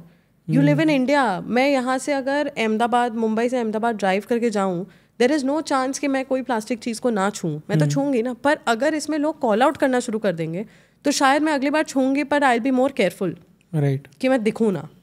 वहीं पे अगर कोई मुझे एजुकेट कर दे कि यार एक्चुअली पता नव्या तुमने ये कैरी किया बट इसकी जगह तुम वो कर सकती थी, तो शायद I will be more than happy to share my journey with people. कितनी बार हुआ है, अब जैसे वो प्लास्टिक कप वाली जो हम बात कर रहे थे, मुझे नहीं समझ आ रहा था कि उस ट्रेन में क्या ऑल्टरनेटिव है। अगर आपने प्लास्टिक पेपर कप लिया है जिसका अंदर प्लास्टिक लाइनिंग है, इतने लोग हैं वंदे भारत में, तो व्हाट इज द ऑल्टरनेटिव? तो उसके ऑल्टरनेटिव के लिए मैंने उनको कॉन्टैक्ट किया जिनके साथ मैंने कोलैबोरेट किया, and then she introduced me to that solution. अब इसमें मैं चुप भी तो रह सकती थी कि मैंने प्लास्टिक कप तो लिया ही नहीं, मेरे टेबल पे नहीं आया, मैंने मना कर दिया, बट मैंने इसको पूरा एक स्टोरी की तरफ दिखाया। उससे क्या होता है, लॉट ऑफ पीपल जिनकी लाइफ में ये पहले हो चुका है, जिनको पहले कॉल आउट किया गया है या जिन्होंने ये स्विच किया है, वो भी अपनी जर्नी शेयर करेंगे कि हाँ यार इसका एक्चुअली सोल्यूशन दूसरा ये हो सकता है। राइट। तो आई थिंक है, मतलब people feel very strongly in this industry, and more than awareness लोगों को लगता है कि कौन पहले दूसरे को टोक दे वो बेटर है। डर लोगों को लगता है कि ज्यादा काम की चीज़ है यहाँ पे, इंस्टेंट मतलब है नहीं एक्चुअली वो, मतलब डराना, धमकाना और थ्रेटन करना कि आपने यहाँ पे कचरा डाला तो मैं आपका फोटो खींच के इंस्टाग्राम पे डाल दूंगी, डजंट मेक सेंस। कल को वो बंदा फिर भी डालेगा, बस स्मार्टली डालेगा कि कहीं किसी को दिखे ना, तो उससे आपका कोई पर्पस सॉल्व नहीं हुआ। बट अगर आप लोगों को बैठ के समझाओगे तो उसका रिजल्ट हमेशा बेटर होगा। That's why I think I never blame my audience for anything. कभी भी वो कुछ भी शेयर करते हैं ना मुझसे, तो वो इसीलिए शेयर भी इस वे में करते हैं। कितने लोग मुझे कहते हैं कि मैम आप अपनी साड़ी मॉम की साड़ी यूज़ करके आउटफिट बनाते हो, हमें तो नहीं पता ये मेरी नानी की साड़ी है, इसका क्या करना है, तो हम आपको भेज देते हैं, आप कर लो जो करना है और आप बता देना हमें। तो मैं क्या बोलूँगी कि अरे नहीं यार वेस्ट कर रहा है, बकवास कर रहा है, ये कर रहा है। नहीं, I am helping that person, then why not. अच्छी बात है। Okay, do you think India में गवर्नमेंट्स मतलब सिंस द इंडिपेंडेंस अब तक हैव दे वर्कड इनफ कि, क्योंकि वो एक COP28 वाला समिट भी होता है जिसमें इंटरनेशनल समिट है वो, तो कि बहुत सारे जगहों से गवर्नमेंट्स आती है, हर साल होता है वो, बट उसका रिजल्ट क्या है? मतलब I never see what is the result of that. तो हो क्या रहा है ये? कॉप एक ऐसा इवेंट है, या कॉप के जैसे ऐसे कई इवेंट्स हैं जो बहुत ही इंटरनेशनल लेवल पे लार्ज स्केल इवेंट है। उससे डायरेक्टली आपको और मुझे कोई फ़र्क नहीं पड़ने वाला है, एज लॉन्ग एज हम अपना एवरीडे एक्शन ठीक ना करें। अब वहाँ पे होती हैं बातें, वहाँ होते हैं मोर ऑफ दिखाना, शक्ल दिखाना, पहुँचना, यू नो अटेंडेंस देना कि हाँ भाई इंडिया आ गया है, हाँ भाई ये कंट्री आ गया है। वहाँ पे येस थिंग्स हैव चेंज्ड। जैसे कॉप में पहले अफ्रीकन कंट्रीज जब आती थी ना तो उनको भाव नहीं देते थे कि क्या है यार, मतलब तुम क्या ही करोगे। अब बहुत भाव दिया जाता है। अब उनके साथ पॉलिसीज लिंक की जाती है कि नहीं यार there is so much scope, Africa में इतने रिसोर्सेज हैं, क्यों नहीं यूज़ करेंगे। तो ओवर द ईयर्स चेंज हुआ है, but again COP is something जो बहुत ही लार्ज स्केल पे हेडलाइन मैनेजमेंट है। लोअर लेवल पे अब अगर इंडिया कॉप में गया है, इंडिया अपनी कंट्री में क्या ऐसा कर रहा है कि वो कलेक्टिव गोल मीट हो, तो उस पर फ़र्क पड़ता है ना। अब अगर आप वहाँ जाके इतनी बड़ी बड़ी बातें कर दो कि यार you know there is this thing called a loss and damage fund, जो बहुत बड़ी चीज़ थी COP28 में, जिसमें loss and damage fund is basically जो रिच नेशंस हैं उन्होंने सारा पोल्यूशन क्रिएट किया है, क्लाइमेट चेंज के लिए वो जिम्मेदार है, तो उन्होंने मिलके एक फ़ंड बनाया जो पुअर कंट्रीज़ को दिया जाएगा कि तुम्हारी तो कोई गलती नहीं है, फिर भी यू आर द वंस जो इम्पैक्ट फेस कर रहे हैं, तो ये पैसा तुम्हारे लिए जब भी कोई डिजास्टर हुआ, जब भी क्लाइमेट चेंज का कोई इम्पैक्ट आया, तो तुम यहाँ से पैसा यूज़ करके कर सकते हो। सारे रिच कंट्रीज़ ने दिया है, बड़ी बात है ये तो बहुत। वहीं इंडिया आके वापस अपने देश में फिर से वही सेम चीज़ है कि पोल्यूशन जनरेट हो रहा है, सब हो रहा है, क्लाइमेट चेंज का इम्पैक्ट वही है, तो क्या पॉइंट हुआ वहाँ पे? तो इतनी बड़ी प्रॉमिस कर दी, राइट। तो आई थिंक इंडिविजुअल लेवल पे, स्टेट लेवल पे, नेशनल लेवल पे जो पॉलिसीज़ हैं उन्हें बस अनाउंस मत करो, इम्प्लीमेंट करो। प्रॉब्लम इंडिया में यही है ना कि पॉलिसीज अनाउंस हो जाती है बट ग्राउंड लेवल पे इम्प्लीमेंट नहीं होती। Exactly, that is also because India में जितना पॉपुलेशन है ना, इतने सारे लोगों को एक चीज़ पे कन्विंस करना बहुत मुश्किल है, बहुत ही ज़्यादा, टू टेल पीपल कि ये जो एक पॉलिसी सही है, क्योंकि क्रिटिक्स में ही इतने कैटेगरीज हैं जो लोग उसके अगेंस्ट होंगे for different reasons. But I think constant communication, किसी को समझाते रहना, किसी को बताते रहना कि ये बहुत ज़रूरी है कि यू नो कचरा मत फेंको, वो अब ट्रेडिशनल वे में मत करो, वो मत लिखो वहाँ जाके कि यहाँ कचरा फेंकना मना है, या लोगों पे फाइन मत लगाओ। बहुत चीज़ें जो आप कर सकते हो, आप सेमिनार्स कर सकते हो, आप लोगों से बात कर सकते हो, या आप यू नो अवेयरनेस के लिए social media is such a great space. I think government अब जाके इन द लास्ट 1-2 years काफ़ी सही तरीके से यूज़ कर रही है कैंपेन्स बनाने के लिए इन टर्म्स ऑफ सोशल कैंपेन्स। तो आई थिंक इंटरेस्टिंग कैंपेन्स बनाओ, अपने लोगों काम को हो रहा है। हाँ बिल्कुल, मतलब आइडिया इज कि आप कोई भी अच्छा काम क्यों करोगे? या तो आप बहुत ही ज़्यादा अच्छे इंसान हो कि आपने कर लिया और आपने क्रेडिट भी नहीं लिया और आपने बोला कि यार मेरे दिल को अच्छा लगा, या आप अच्छा काम करोगे, हाँ, या आप अच्छा काम करोगे जब मैं आपको या तो कोई इंसेंटिव दूँ या मैं आपको हीरो जैसा फील कराऊँ कि यार मतलब बस आप ही तो थे, बाकी आपसे सीखेंगे। तो मेक दैट राइट। किसी को अगर वो वैलिडेशन चाहिए या किसी को अगर इंसेंटिवाइज करना है तो करो, बट मेक श्योर कि ये चीज़ें सक्सेसफुल हो इंडिया में, राइट। अब जैसे इसका एक बहुत छोटा सा एग्जाम्पल है कि जब रोड एक्सीडेंट्स होते हैं तो बहुत लोग हेल्प करने आते हैं, because now this is a part of a idea and a policy that the government is trying to promote, the good Samaritan law, कि अगर कोई एक्सीडेंट होता है, कोई इंजर्ड है, किसी की डेथ होने वाली है, कुछ भी, तो एक बंदा आएगा, हेल्प करेगा, उसके लिए उसकी हालत चेक करेगा, डॉक्टर को बुलाएगा, एम्बुलेंस बुलाएगा, उसको भेजेगा, सब कुछ करेगा। He is a good Samaritan, he is a good citizen, he और शी, उसको पैसे मिलेंगे वो करने के। अब या तो इंसान बहुत भला हो, जो इंडिया में बहुत कम है, बहुत लोग देख के निकल जाते हैं कि भाई छोड़ो यार हमें अपना पहुँचना है, पर 10 लोग रुकेंगे अब, क्योंकि उन्हें भले ही पैसे मिल रहे इसलिए रुक रहे, पर रुकेंगे तो।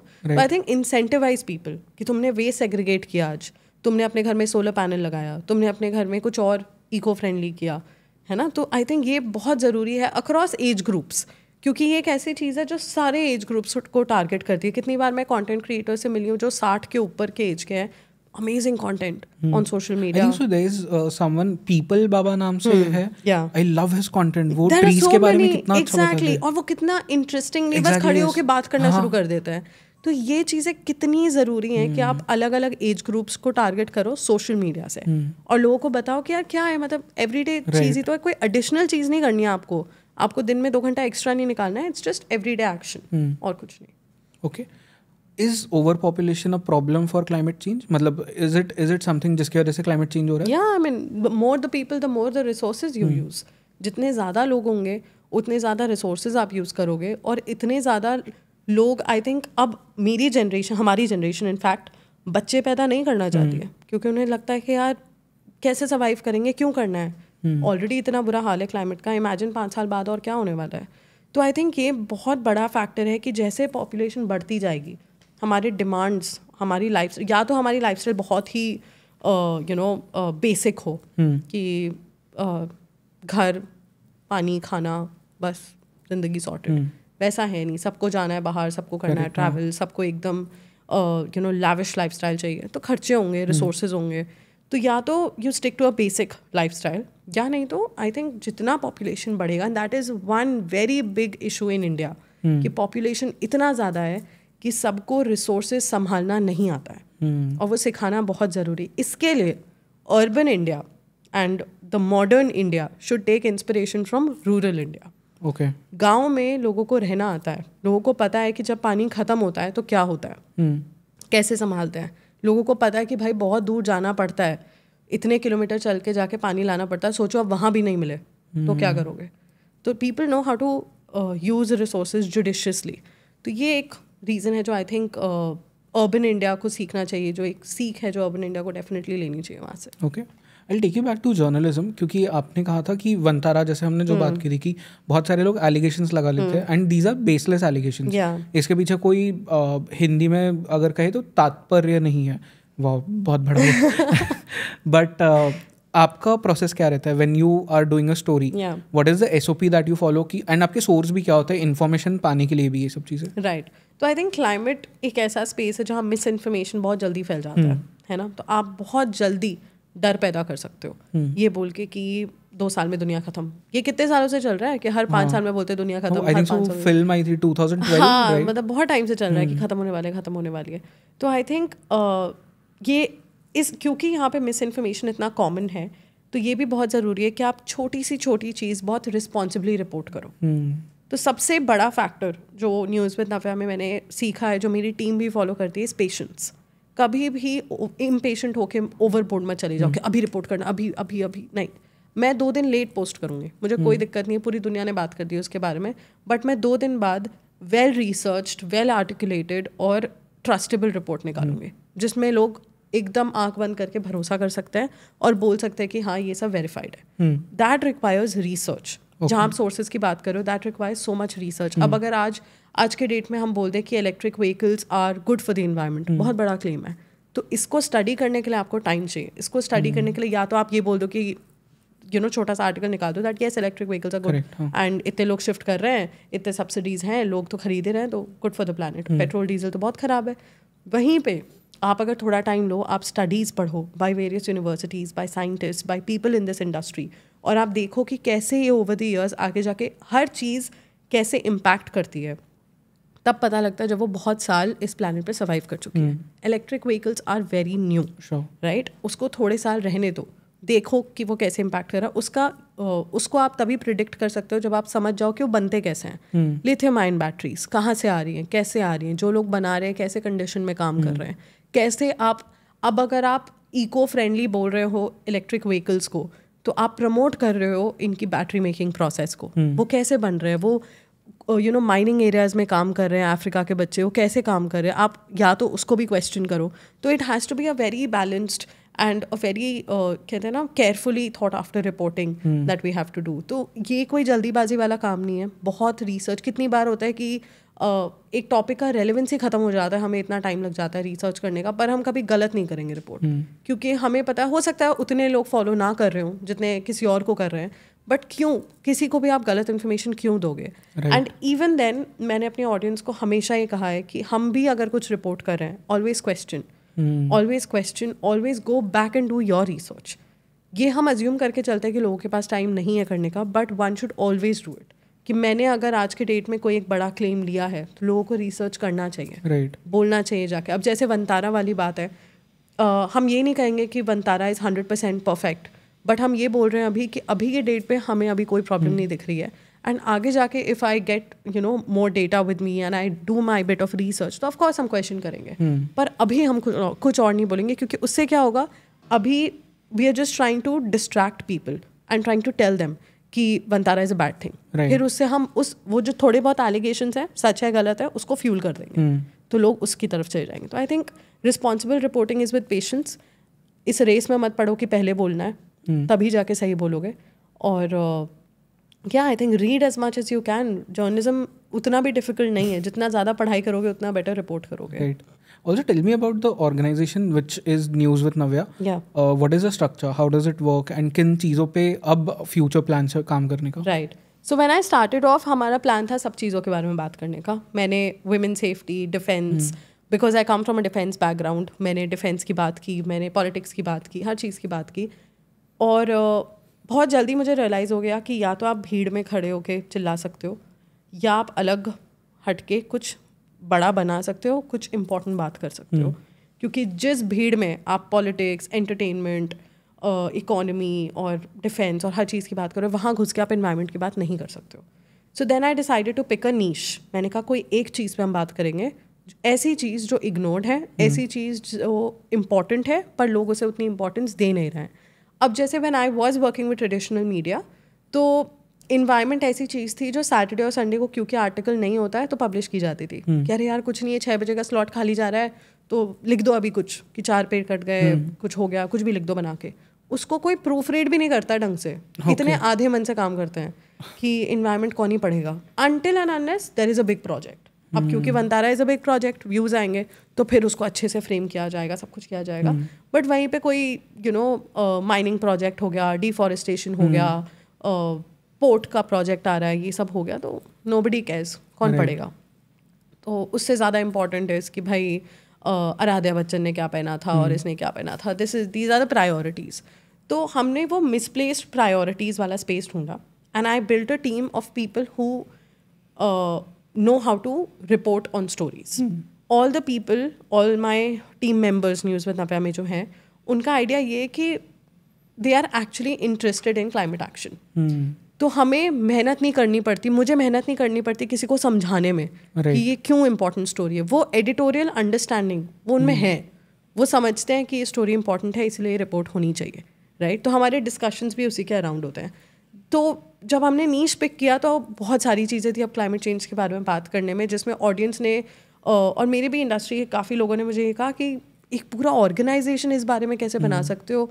3 दिन पोल्यूशन और चौथे दिन तुम प्लास्टिक वास्टिक की बात कर दो कि फिर क्या करोगे, टॉपिक ख़त्म हो गया. But the moment we started talking, इतनी बातें हैं करने को इस इंडस्ट्री में, इतना कुछ है. आप सस्टेनेबिलिटी ले लो, बहुत बार I start talking about sustainability, इतने दिन मैं एक सीरीज़ रन कर लेती हूँ, फिर मुझे लगता है शिट यार मैंने एक पूरा सेगमेंट मिस कर दिया, एक पूरा ऑडियंस का a major audience segment I missed, क्योंकि मैंने उनको केटर ही नहीं किया, मैंने बात ही नहीं की उनके बारे में. मैं सस्टेनेबल ब्रांड्स की बात कर रही हूँ, ये तो सबको केटर नहीं कर रहे हैं, तो छोटे लोगों के बारे में बात करते हैं, उन लोगों के जिनके पास मे बी अवेयरनेस उतनी नहीं है, इनकम उतनी नहीं है. So then we have to revamp the entire thing, क्योंकि ये इतना अनएक्सप्लोर्ड सेगमेंट है कि आप, एक अच्छी बात यह है कि आप गलतियाँ कर रहे हो, ठीक है, आप सीख जाओगे बहुत जल्दी. दूसरी बात यह है कि आई थिंक बहुत लोगों के लिए ये प्रायोरिटी नहीं है ना, तो ये एक चैलेंज भी बन जाता है कि आप लोगों को कैसे कन्विंस करो कि take me seriously, right, climate change के बारे में. तो फिर हमें वो सब करना पड़ता है कि कभी जग्गू दादा को दिखाओ, कभी किसी को दिखाओ कि यार you have to take me seriously. अब जैसे 1.5 डिग्री वाला जो कॉन्वर्जेशन है, इसमें we started the video by saying कि एक बंदा न्यूज़ देख रहा है पहले न्यूज़ में एक एंकर बोलती है कि दिल्ली में बहुत ज़्यादा ठंड है और टेम्परेचर्स बहुत कम हो गए, दूसरे न्यूज़ वीडियो में एक एंकर बोल रहा है that the 1.5 degree Celsius threshold has been breached. तो जो बंदा न्यूज़ देख रहा है वो बोल रहा है कि अरे यार गर्मी हो रही है कि ठंड हो रही है, देन पीपल फील रिलेटेबल कि एग्जैक्टली जो 6 महीने से आर्टिकल पढ़ रहे थे किसी ने तो समझा कि हम कहना क्या चाह रहे हैं, then they watch the video. So the aim now is to become that one platform जहाँ पे क्लाइमेट चेंज, इन्वायरमेंट, सस्टेनेबिलिटी से रिलेटेड सिर्फ बातें ना हो बट सोल्यूशंस भी हों, लोगों को पता हो कि उनको क्या करना है, इंस्टेड कि लोग आके बस बोलते रहे कि शिट यार प्लैनेट चेंज हो रहा है, अब क्या करें क्या करें क्या करें। वो जो फियर, वो जो एंग्जाइटी है, we want to bring that down and we want to convert that to hope, कि लोगों को ये फील हो कि उनमें बहुत ज़्यादा पावर है to demand action, to bring action. Okay, but is this a profitable venture? Absolutely. So when I started मुझे ये बात तो बहुत क्लियरली समझ आ गई थी कि इन्वायरमेंट ऐसी चीज़ है जिसे हम CSR के लेंस से देखते थे, कॉर्पोरेट सोशल रिस्पॉन्सिबिलिटी, जिसमें हम ऐसा सोचते थे कि अरे कर दो बस, ये एक फिक्स बजट है, इसमें कर दो, पेड़ उगा दो, कुछ भी कर दो। हाँ, मतलब ऑब्लिगेशन हो गया था, वो एक बर्डन था जो कॉर्पोरेट्स को बस निकालना था अपने सर से। अब ये ऐसा फील्ड है जहाँ बहुत पैसा है, जहाँ everything happening in this world now is linked to climate change. हर किसी को अब अगर आज के डेट में आपने कितना भी अच्छा प्रोडक्ट बना दिया, अगर आपके बारे में ये बात फैल गई कि आपके प्रोडक्ट ने एनवायरनमेंट को ऐसे हार्म किया है, तो आपको बहुत डैमेज कंट्रोल करना पड़ेगा, right?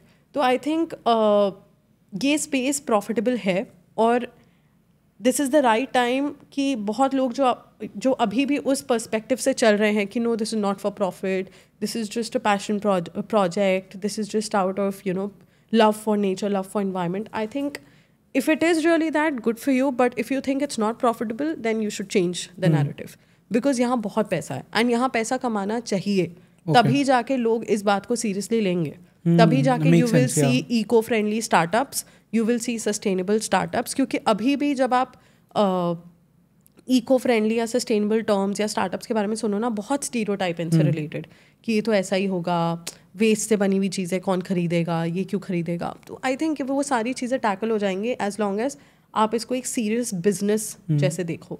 And story telling is a brilliant business, so I want to combine story telling and climate action. तो अगर मैं अपनी स्टोरीज और जैसे मैं रिपोर्ट कर रही हूँ क्लाइमेट एक्शन पे, अगर उससे इम्पैक्ट दिखेगा, अगर मुझे लग रहा है कि जो प्रोडक्ट बनाने वाला है वो सोचेगा सिर्फ इस बारे में नहीं कि उसका प्रोडक्ट ऐसे सस्टेनेबल है, इस बारे में भी कि उसका प्रोडक्ट जब कस्टमर बना के फेंकेगा तो वो क्या होगा उस प्रोडक्ट का, वर्सेस कस्टमर सोचेगा कि उसे कहाँ से खरीदना चाहिए, ये पूरा गैप अगर मैं सॉल्व कर पाऊँ, I think it be great. Okay, right.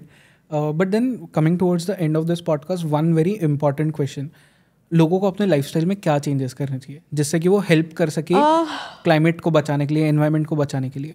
जो भी आप कर सकते हो, but what are those things? I think बहुत छोटी छोटी चीज़ें हैं, जैसे अगर आप अपनी लाइफस्टाइल में छोटे बिहेवियर, उठा के चीज़ें फेंकना बंद कर सकते हो, बंद कर दो। अगर आपको लगता है कि आप सिर्फ तभी ख़रीदारी कर सकते हो जब आपको सच में ज़रूरत है तो करो। अगर आपको लगता है पब्लिक ट्रांसपोर्ट यूज़ कर सकते हो तो करो। अगर मतलब ये सारी चीज़ें ऐसी हो गई ना कि बहुत डिफ़िकल्ट है यार लोगों को कन्विंस करना। ये सब इतना लोगों ने बोरिंग वे से प्रोजेक्ट कर दिया है ना कि अब लोग इसको ज्ञान मान चुके हैं। तो अब आप when you tell people to do this, they are like हाँ पता है, बट करेगा कोई नहीं। I really want to encourage people to use public transport, to buy judiciously, to not throw things, to not waste things. बहुत simple चीज़ like composting अब बहुत ही ज़्यादा एलीट कॉन्सेप्ट लगता है, पर बहुत सिंपल है यार। अपने घर का जो वेस्ट है उसको मिट्टी में डालो, अच्छे से समझो कंपोस्टिंग लेयर्स क्या होता है, यूट्यूब पे जाओ, वीडियोस देखो, सोशल मीडिया पे कितने लोग हैं उनको फॉलो करो, and it feels good, it feels very good. और ये ऐसा स्पेस है कि जितना ज़्यादा आप इसको समझोगे ना उतना ज़्यादा ही इंटरेस्टिंग होता जाएगा। कि आप अपने घर में अपने वेजिटेबल्स उगा रहे हो तो वो सारा कुछ जो बाहर मिलता है adulterated and full of chemicals, वो सब आप नहीं खा रहे हो, आप घर पे कर रहे हो। तो ये सारी चीज़ें जो एवरीबडी, ये this is not a one day thing, ये ओवरनाइट नहीं हो सकता और किसी को 100% करने की ज़रूरत भी नहीं है क्योंकि पॉसिबल नहीं है। You just have to start with anything. You want to start with your kitchen, want to start with your wardrobe, with your everyday travel habits, कुछ भी, but just start. But then what are those top 3 things जो लोगों को eliminate कर देनी चाहिए use करना completely? ऐसा कोई एलिमिनेट भी नहीं कर सकते यार, क्योंकि आज अगर मैं बोल दूँ प्लास्टिक बॉटल ना यूज़ करो तो क्या यूज़ करोगे? सबको खरीदने पड़ेंगे ना फिर। I don't want to promote that also. I want to promote कि क्या आपको पता सबको है कि इन्वायरमेंट के लिए क्या बुरा है क्या नहीं है ना, पर अगर मैं आपको ये बोलूँ कि आप हर जगह जाके 6 पेट बॉटल्स खरीदना बंद कर दो प्लास्टिक वाले और एक बड़ा कंटेनर ले आओ या एक बड़ा फ्लास्क ले आओ, स्टील बॉटल ले आओ, डूएबल है आई थिंक. करना है तो कर सकते हो. Again depends on income, again depends on if someone can afford it, if someone is willing to carry it. Even I think so Tupperware ka bottle is matlab up to a limit it's a good alternative because I want to say this for, you know, this is so important. Plastic is not bad. Plastic is brilliant. It's a brilliant if resource. you can reuse it. Yeah. अब आप use करके फेंक दोगे फिर तो मतलब पागल हम है ना जो ऐसा कर रहे हैं. Plastic is brilliant resource. Right from Tupperware to a lot of things that came during World War. World War II के टाइम पे and बहुत सारी चीज़ें मतलब they are amazing. And plastic की ऐसी लाइफ है ना, वो इतना जिद्दी प्रोडक्ट है कि आप उसके साथ कुछ भी बना सकते हो. बट अगर आप उसको एक बार यूज करके फेंके जा रहे हो, it's the single use plastic that is a problem. And the single use throwaway culture है ना. तो I think plastic is one thing. I will never say don't use plastic. क्योंकि उसको आप कितनी चीज़ों में यूज़ करोगे. इनफैक्ट आई हैव सीन शिव्या नाथ, आपको आई थिंक सो पता होगी, she has made plastic bottle से उन्होंने ब्रिक्स बनाए बिकॉज आप वो रैपर्स उसमें फिल करके उसको बना सकते हो. And because of the strength of the material. Exactly. Plastic से you can make so much. एक किसी भी आइटम को, and it's not just plastic, किसी भी आइटम को तभी फेंको जब उसका कुछ नहीं हो सकता है, कुछ भी नहीं, तब भी उसको सही जगह फेंको so that at least it can be recycled, repurposed, reused, whatever. But we are in a generation where we have information available to us at the fingertips. कि किस चीज़ को आप कितना रीयूज़ कर सकते हो, कहाँ क्या बना सकते हो, कहाँ बेच सकते हो, क्या कर सकते हो. I think we should start doing that. Use social media for the better things that you can do. And not just mindlessly scroll through reels. I think जब better चीज़ें देखोगे, and क्योंकि इन्हीं reels के बीच में बहुत लोग अच्छा content बना रहे हैं about reusing, repurposing things. Correct. If we focus on that, if we promote that, if we share their content, if we look at their content, I think it'll really help. Okay. Navya, thank you so much for this podcast, for this conversation. I hope so कि जितनी भी हमने बात की है at least उसमें से 10 लोग जो सुने एंड उस पर काम करे तो our job here will be done. But वही चीज़ है कि you will have to work for that. And thank you so much for doing this. Thank you so much for spreading awareness about climate change, क्योंकि बहुत ज़रूरी एक subject है. मैंने बहुत टाइम तक इग्नोर किया था, but then through you I got to learn so much. So thank you so much. I think I am very happy to be here. As you said, आपने स्कूल के बाद अब जाके क्लाइमेट चेंज की बात की और इतना शांत रह के मेरी बात सुनी है, तो मतलब मैंने कुछ तो ठीक बोला है. तो I think I am really happy to talk about this. And इसी तरह अगर हम एवरीडे चैट जैसे बना पाए इस टॉपिक को, तो आई थिंक हम काफ़ी लोगों तक पहुँच पाएंगे. Yeah. Sure. Okay. Thank you so much, Navya. This was great podcast, great conversation. Perfect. Thank you.